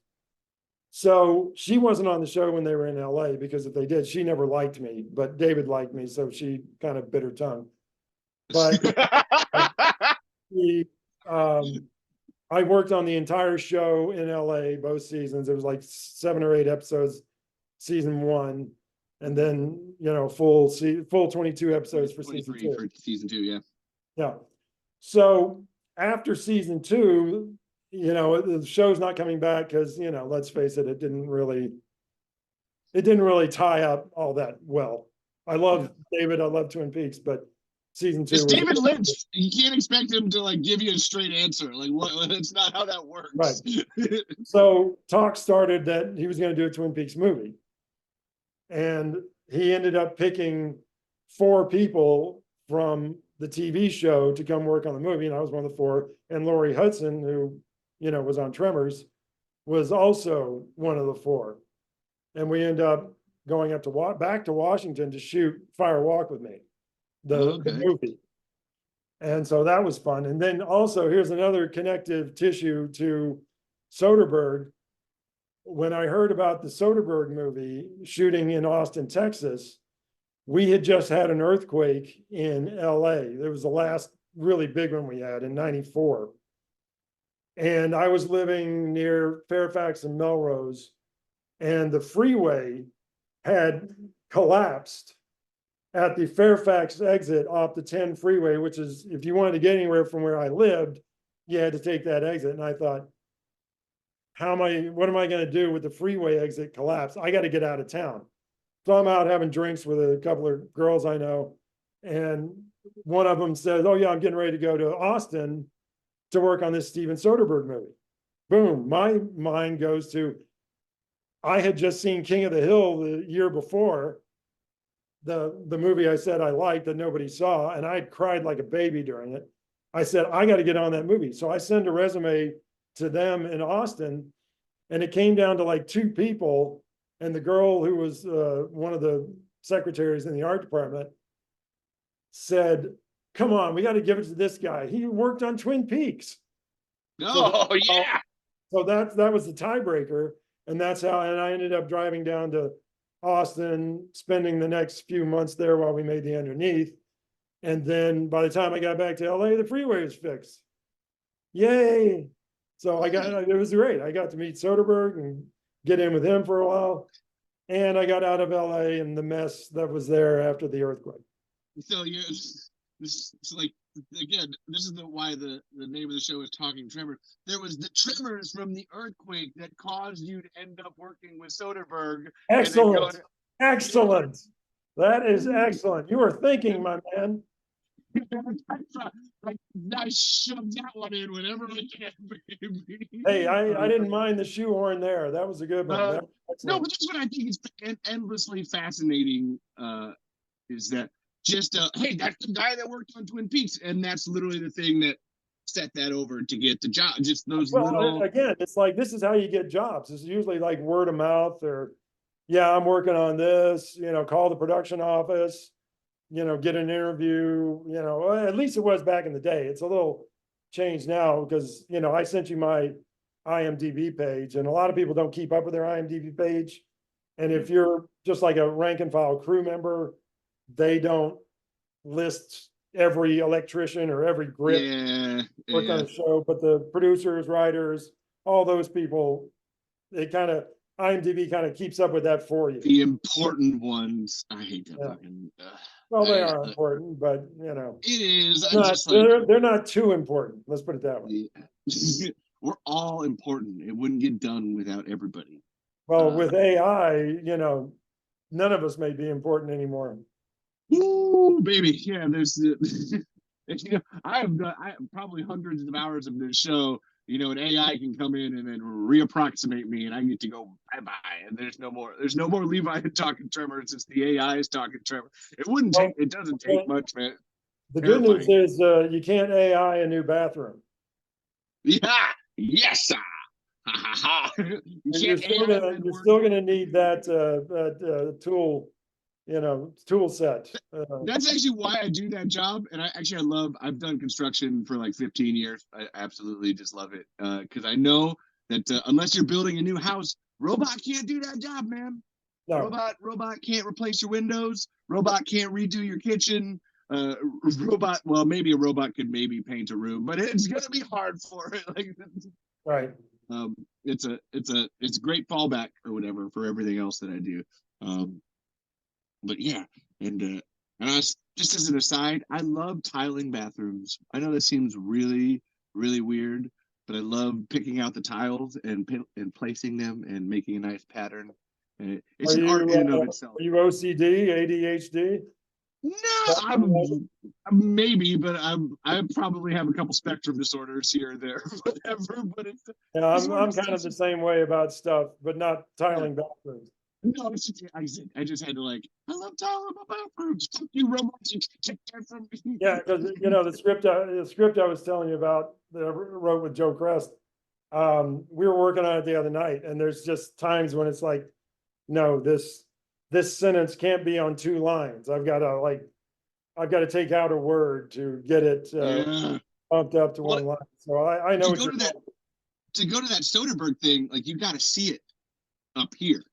Yeah, you have to be able to that's one of the greatest joys of my career is being able to see Steven work, because he just knows what he needs, knows what he wants, knows how to get it efficiently, and you go see it and it's a great movie afterwards. Oh yeah, that was actually so with our Tremors movie that we did, the opening is very abstract, and I wrote it down in the script or whatever and did it, but nobody understood what I was saying. It's look, it's gonna go out and we're gonna film it, and when I put it in the edit bay, it'll make complete sense or whatever. And then it did, and everybody, it's actually the first 6 minutes is everybody's favorite part of the movie, because it's just oh yeah, I definitely want to see it. I will. If I watch Schizopolis, then I'll send it to you afterwards to be here's a fair. But it's one you gotta be able to. That's where I say the tiling of the bat. You gotta be able to see it. You gotta. You're writing a script. You gotta be able to see it and visualize it in your mind. That's one of the problems, and I hate to say it has problems, but it's one of the problems with our script is it's a little too wacky, and it's a little too. It's on the edge of being non-PC as far as the humor. But if you go into it and just say, okay, the humor is going to be out there, then you're going to enjoy it. And we've had, I've had some pretty big names read it and be very complimentary of it. But I think everybody looks at it as, how am I going to make money with this? And that's why we haven't gotten it off the ground yet.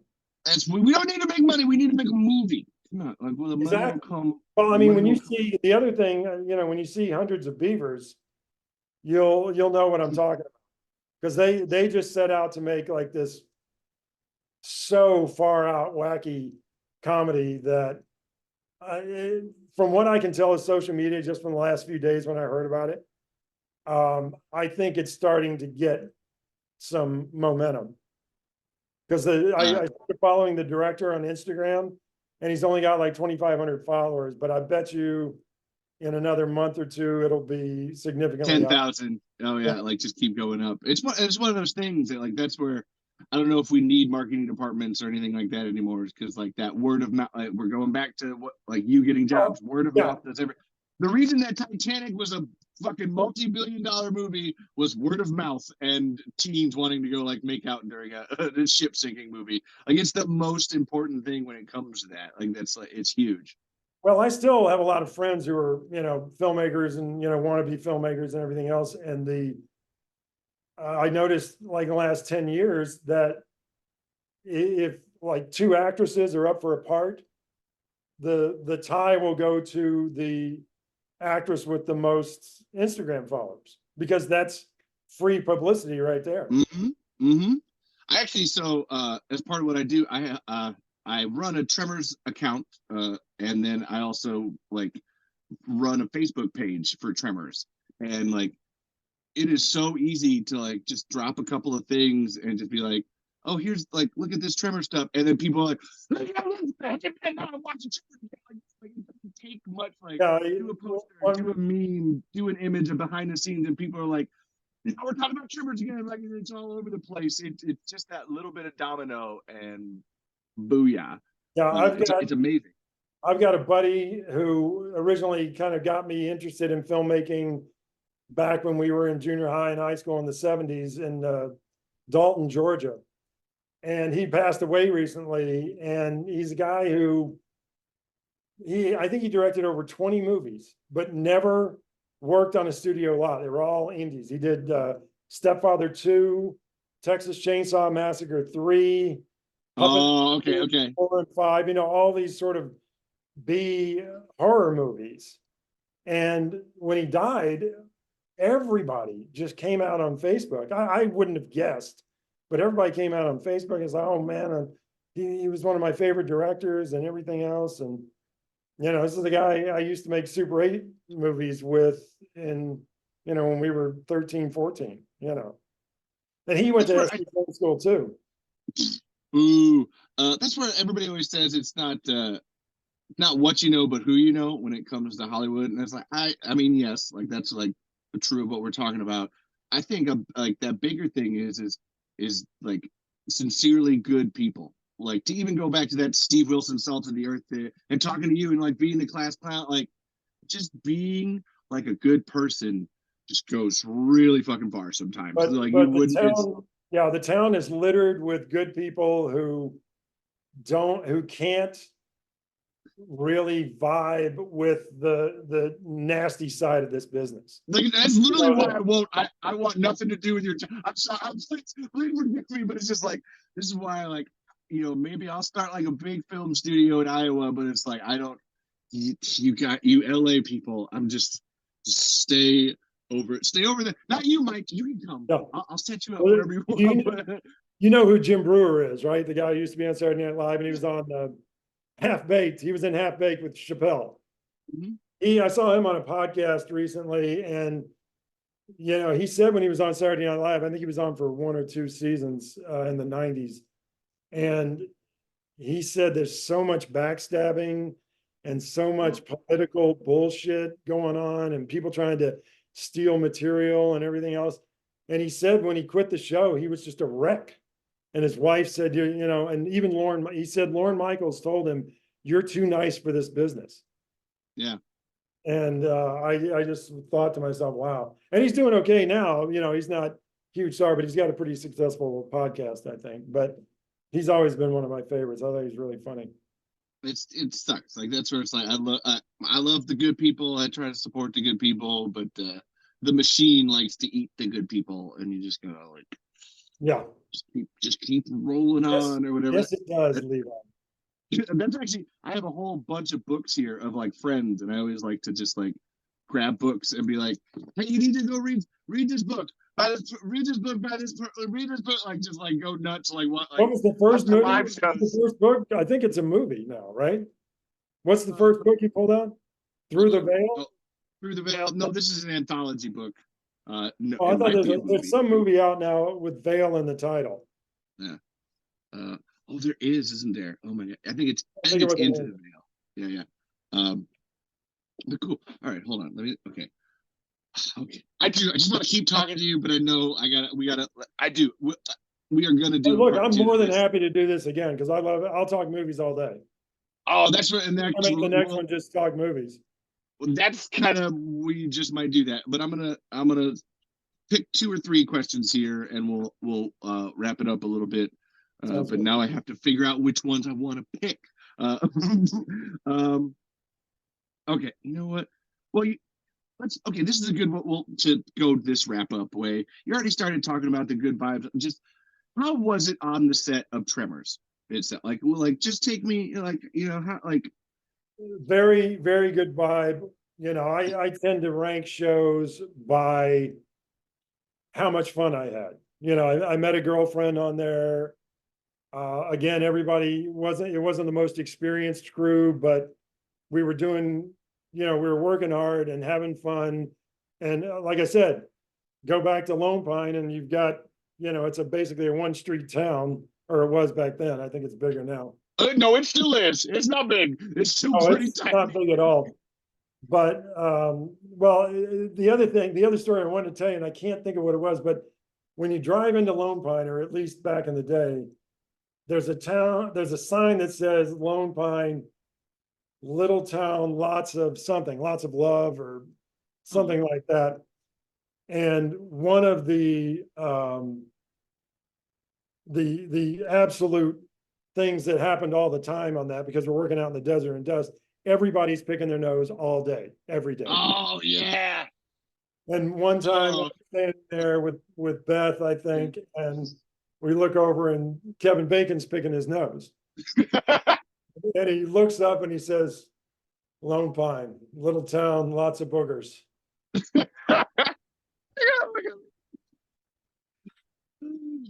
If you ever get him on the show, ask him about that. I mean, you know the whole story about Kira Sedgwick. They had their first child. Yeah, they had their first child on the thing, and the day she started going into labor, boom, Kevin and Kira are on a chopper.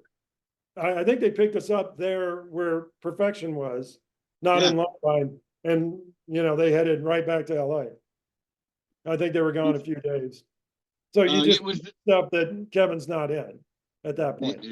You just pick up shots of it. Yeah, no, it's the. The other good thing, all the inserts on Tremors where you see Kevin Bacon's hands or feet, like he's pointing at the pictures on the visor, or he's doing my hands, my feet. Oh, no shit. Because you know, those are called insert shots, and Kevin doesn't need to be there. As long as you don't have, you know, some girl's arm in there with nail polish on it and everything. You know, I was like, yeah, pointing at the visor, it pulls down the visor, and there's a picture on the visor. Tammy, yeah, exactly. That's my hands, and all the stuff on the pedals, the brake and the accelerator, that's my feet. Oh, okay, cool. This is awesome. Quality flashback memory stuff, man. The grand total of 3 people who listen to this show, they're gonna freak out. They're gonna find the money to pay my way to Santa Fe. Oh, dude, man, if I could, man, that would be my, like, come on. Like I said, I'll go back to it at the beginning. George R. R. Martin, you have $120 million, and you're putting this on. Just pay for like the hotels. That's really my, like. I will say this about rich people. I think they tend to think if I do it once, then everybody's going to ask me. You know what I mean? When is it going to stop if I do it this one time? So I kind of understand that, but at the same time, you know. That's where, like, on my end, I really want to actually. We're doing this in Santa Fe. I want to do the 3rd one in Lone Pine, and I'm already talking to the guy that runs the museum out there. And doing a Tremors idea. Fantastic. Just because it's actually the 35th anniversary of Tremors is in 2025. It was released in January 19th of 1990. Yeah, right. That's right. 35th anniversary is next year, and it's like, hey, third 35th anniversary. I'd love to do it, and it's Robert Sigmund. I've been talking to him a lot, and it's just like he's into it. It's like, yeah, that would just be good because I think what you're talking about with the good vibes on set, it's just that it's family reunionness of it, of just like, hey, let's get everybody. Well, that's where the great thing is Lone Pine's just, like 3 hours up the road. So yeah, that's if way you do easier. something in Lone Pine, I will be there. Yeah, exactly. Okay, this is my. They don't listen to me. Okay, I'm just a lowly podcaster when it comes to this. They don't listen to me, but now I have proof. Okay, so like, yes. That's what I think is so cool about Tremors is a family movie. Like you guys were all a family, and like I just want that family back together again, and I want the Tremors 8 to happen, and you're all on the set again, and it's done properly. Sorry, that was my rant. It's rant over. It was a beautiful rant, man. But that's so good to the Lone Pine, lots of boogers. I'm going to be quoting that on my show. It's going to be a good. I'm not sure because I can't remember what, but there was a sign as you drove into Lone Pine that said Lone Pine, Little Town, something, lots of something, and I want to say it was love, but I'm not sure.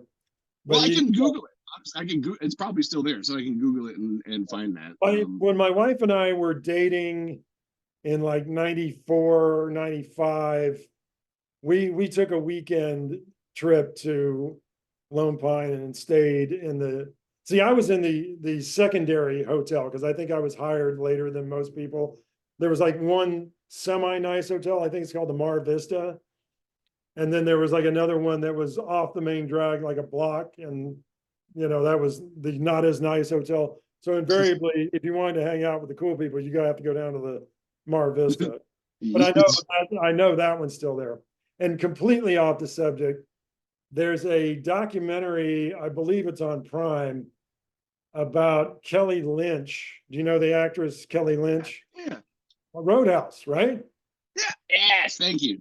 Right. And she's married to one of the top screenwriters, script doctors in the business, Mitch Glazer, who if you do any research on him, he's worked on like everything. But they are architecture freaks, and they go around collecting houses from a lot of the mid-century architects. And there was one built in Lone Pine that they bought and lived in, and it's a whole documentary about that house. And it's mostly set in Lone Pine. So if you want to, have you ever been to Lone Pine? No, that's part of why I want to do that. If you want to get a vibe of Lone Pine, you should watch it. I'm not sure what the thing is, but if you look up Kelly Lynch, probably under self documentaries, Neutra, I think it's Neutra is the name of the architect, German architect, and he designed this house for these people. And it's in Lone Pine. It's like looking out on the desert. It's spectacular. I mean, I never knew it was there, but like I said, they're architecture freaks. So they found this house, and I think they renovated, maybe not fully renovated it, but they kept it up. That's one of the things. Like we talk about the landscape, Lone Pine. Like that is for that first Tremors movie. Man, that scenery sets shit apart. And I know you built all the scenery, so this is me like just. Oh, I didn't build it. I show up after it's built, and I just maintain while we're shooting.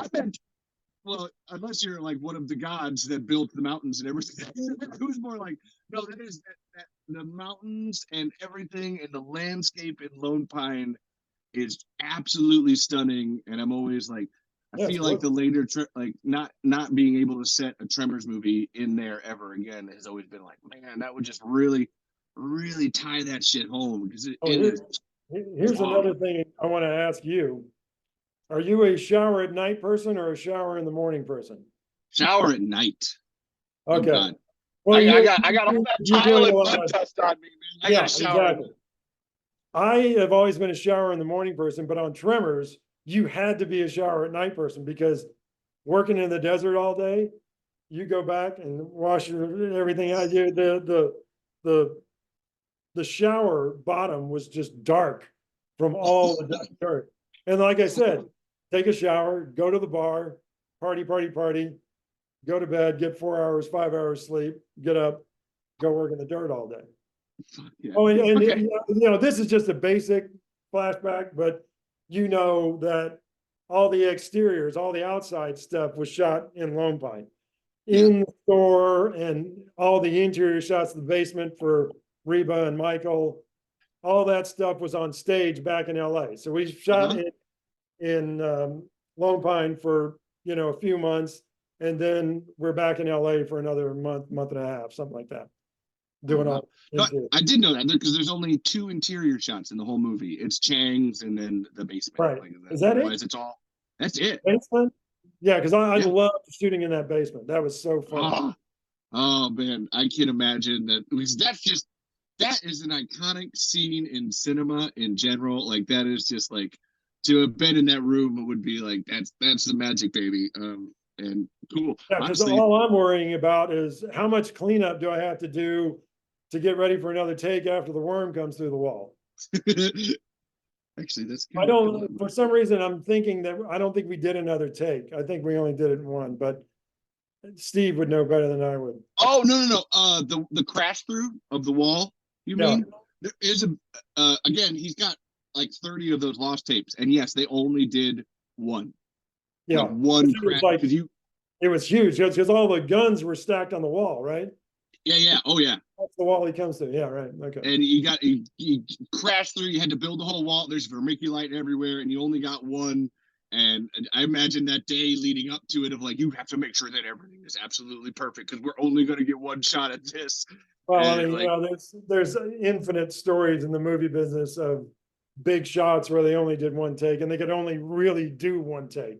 And if you didn't have the cameras rolling or everything right, because a lot of times on those shots, you've got to roll the camera for a few minutes just to make sure everything's good, and they have to double check. Camera's going, the film's going through the camera, right? And once everybody's ready, it's like, okay, go, and then boom, and then okay, here we go. It's like recording this. It's like I have to press record 5 minutes before we actually start talking because you're just like, right? Is this gonna work? So okay. So how I love. Okay, again, just to go back to so everybody's listening. The reason that I'm talking to Mike Malone is because I talked to Finn. And Mike, I want you to know this, that once I have this edited and it's all uploaded, the first person I'm sending this to is Finn Carter. I'm gonna be like, is it going to go on YouTube? Yeah, it'll go. Oh yeah. I've got a point in my life where all I watch is YouTube anymore. So I'll definitely. It'll go on the Tremor Sagas channel. And yeah, I'm gonna upload it, and the first person I'm sending it to is Finn. And we'll be like, yo, Finn, Mike Malone was on the show. And well, I'm going to text her after this and tell her I did the podcast with him. And I'm going to be like, hey, so we've been playing phone machine tag and we can't hook up. That's what I want to do. That's what I'm like, Finn, hey, Mike was on, talk to him. You guys got to get together and like start talking.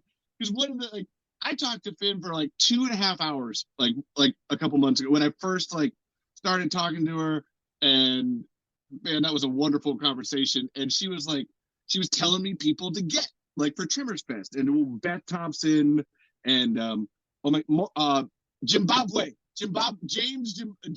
Moriarty, Zimbabwe, and Alexander Guzzi. Yeah, those guys are great. Yeah. I mean, there's just so many characters on that show. Our prop master was this guy named Barry Frandenberg. He's probably 6'3", 6'4", had to weigh 250. He's no longer with us. I was leading into the thing is that at the end of every day's shooting, he would have a 16-ounce. He had one of those sliding open door Coca-Cola ice chests. Oh, stores. You slide the thing out, you reach down, there's a refrigerated Coke in there. He would, at the end of every day, have a just 16-ounce glass of Coke cup, like you get at a soda fountain. And yes, I said soda fountain. It's 2024.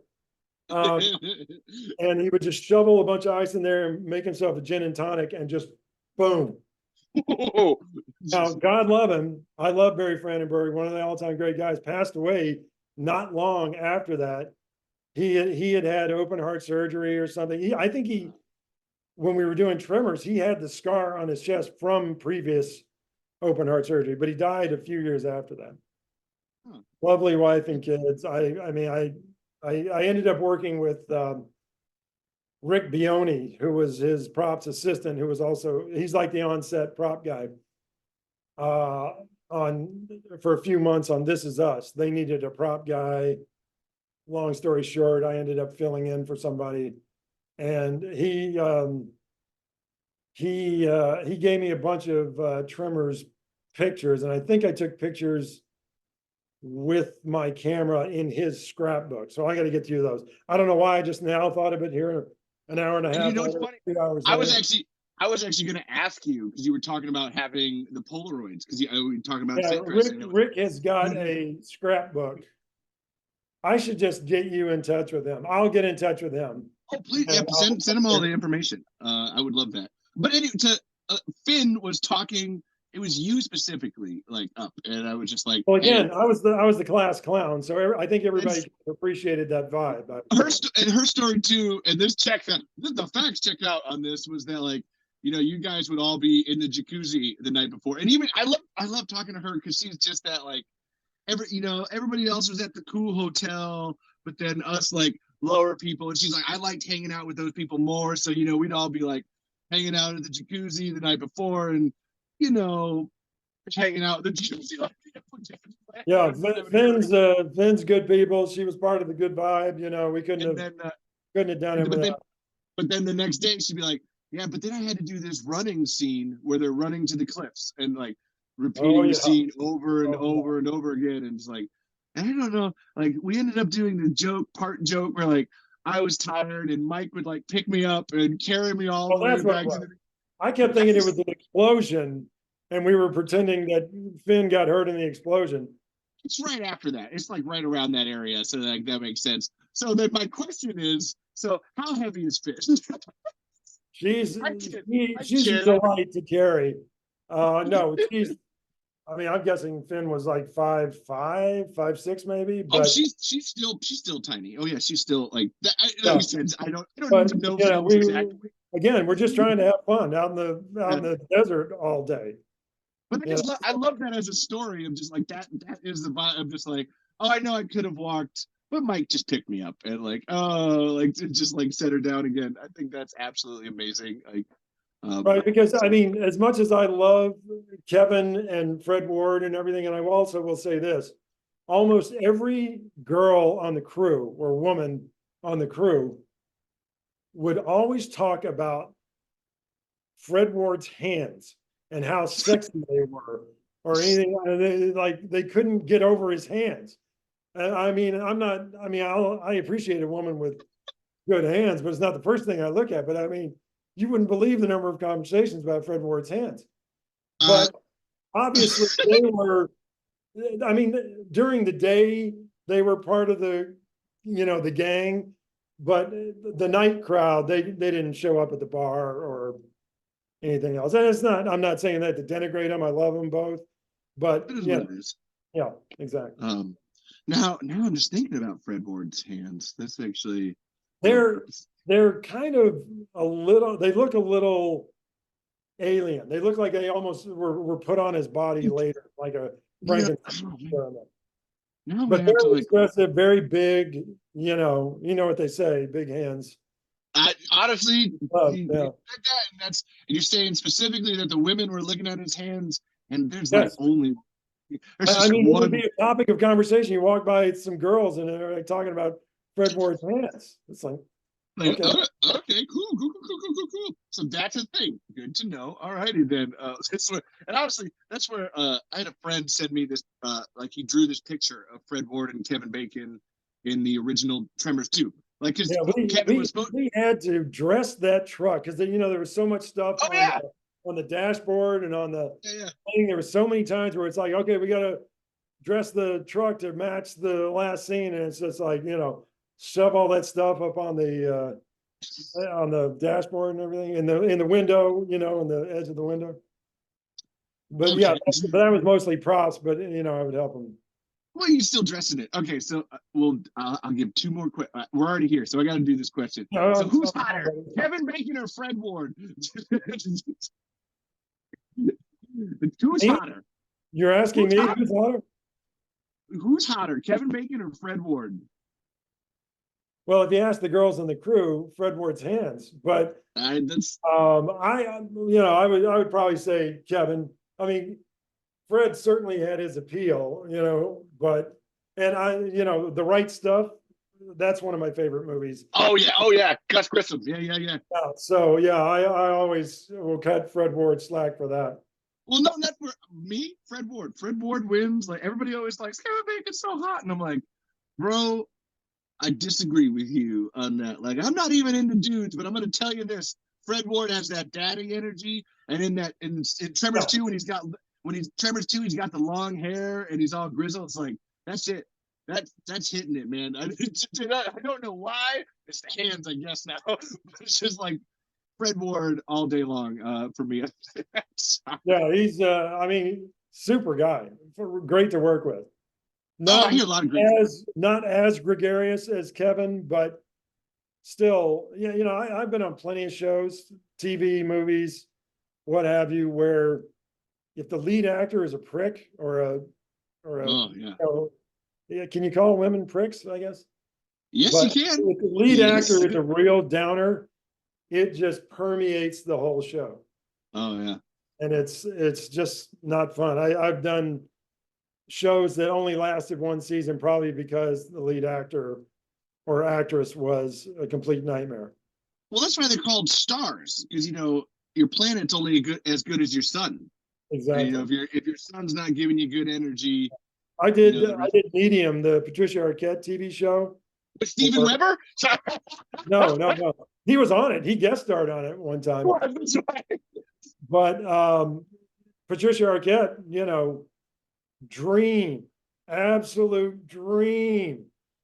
And she could have easily been, a pain in the ass and made it miserable for everybody. But she went out of her way. She even organized a few things where the crew got together outside of work to go do stuff. Like I said, if the person who's anchoring the show is a real turd, it's problematic. It's that good people thing, the word of mouth. Like, hey, like I'll always say this: like, I will do a lot of things for free if I know that the people I'm working for or doing something with, like, are good people. Schizopolis. Yeah, I worked on Schizopolis for free because I knew I'm hanging out with guys I love. Yeah, like that's as long as I'm fed, that's always the one thing about a film like film. As long as I got food and something to drink, man, I'll do it. The funny thing about Schizopolis is that we only ate at 4 restaurants. We would rotate between 4 restaurants. One of them was some Zealand Street Market in Baton Rouge, which had great sandwiches. Then there was another diner where we actually shot some scenes. And then there was a fourth one, I can't remember. It may have been Subway. Yeah, it was Subway. Because in the movie, Steven is, at the beginning of the movie, he's pretending to answer questions from an audience that's not there. Excuse me. And one of the answers to his questions is foot-long veggie on wheat. Because we ate at Subway all the time. That was everybody knew everybody's order. It was like, oh, we gotta go get lunch, blah blah blah. Foot-long veggie. Back when they had $5 footlongs. I think they probably had $2 footlongs back then. Oh yeah, I was just thinking that. Okay. Okay. Okay. I'm gonna end with this one. The big finish. Mike, we're gonna do this again if you want. Oh no. I'm just more like I was trying to put a pin in it. I gotta at least I gotta do something to my face before I go to burlesque. Yeah, I think you look great. Oh, thank you so much. It's great, girl. I keep this hairbrush right here, like, and I'm like, before you came on, I'm just always up here, just like, is this good? Does this look good enough? But thank you. And actually, this will be my final question for this one. And again, I'm so excited that we'll do a part 2. I gotta watch Schizopolis. So, Mike, Did you ever think that you'd be on a Tremors podcast? Never. Like, and that's where, like, 30 years ago, fucking. I've thought about, I've thought about starting my own podcast because I thought, I've got a lot of stories, right? So I think yeah, you do great. when you got in touch with me, I was like, oh, that's fun. You found some footage of me and Finn in the desert. And then, because I've noticed, the past few years as I've gotten older and nearing the end here, You're only I 62. find You're like, not like yeah, Jesus well, Christ. I'm sitting in like the back of a van going to some location with a kid who's 30 years younger than me, like you. And I'm telling him all these stories, and he's going, wow, wow. You worked with David Lynch, wow, and it's like, I might as well be productive with these stories. I've seen and done a lot in this business, even though on certain days I feel like I haven't done anything, but I've got interesting stories.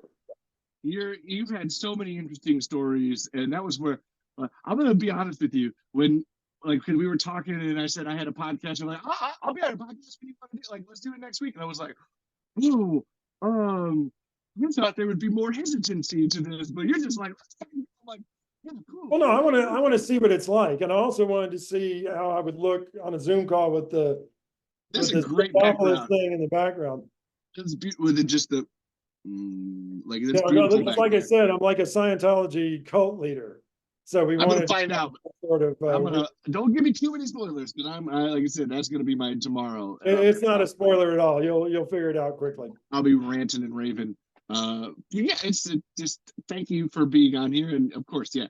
Who the hell thought 35 years ago that anybody would be giving a shit at all about Tremors? It seems Well, like like I said, people used to pick it off my resume and they want to talk about it. So it struck some sort of nerve. Cool. Well, like I said, I'll be sending this footage to everybody. We'll be making that Tremors 8 soon. And yeah, this is like I get all stuttery sometimes, so just forgive me. Forgive me. Word sound out of mouth works. It's a dude, you rock. I've enjoyed this amazingly. I mean, it's just been great. Thank you. You have been so honestly, all of your stories. I know you said the boringness, but obviously, as we tell our own stories as people, it's always going to be boring to us, but then it's new to other people, and like every single one, I've just been like, yeah. As it's coming out of my mouth, I realize, oh, he's hearing this for the first time, even though I've probably told the story 100 times to. It's always fascinating. So keep doing it, and you should learn how to work with computers and start your own podcast. It don't take. I've heard computers are the wave of the future. So, well, I think they might be catching on. I think that's a trend that's coming up here soon. I heard about that computer generated imagery. Okay, so we're gonna do this again, and then yeah. You know where to find me. We'll keep in touch, and actually, so this is in podcast rules. So this is the way that you always end with promote yourself. So again, this is Talking Tremors. I'm Levi Dylan Burzloff. You can find it on anywhere that you find your podcasts, on Spotify. There's a YouTube channel at the Tremor Saga. Go subscribe, do the buttons and the listening and all that jazz.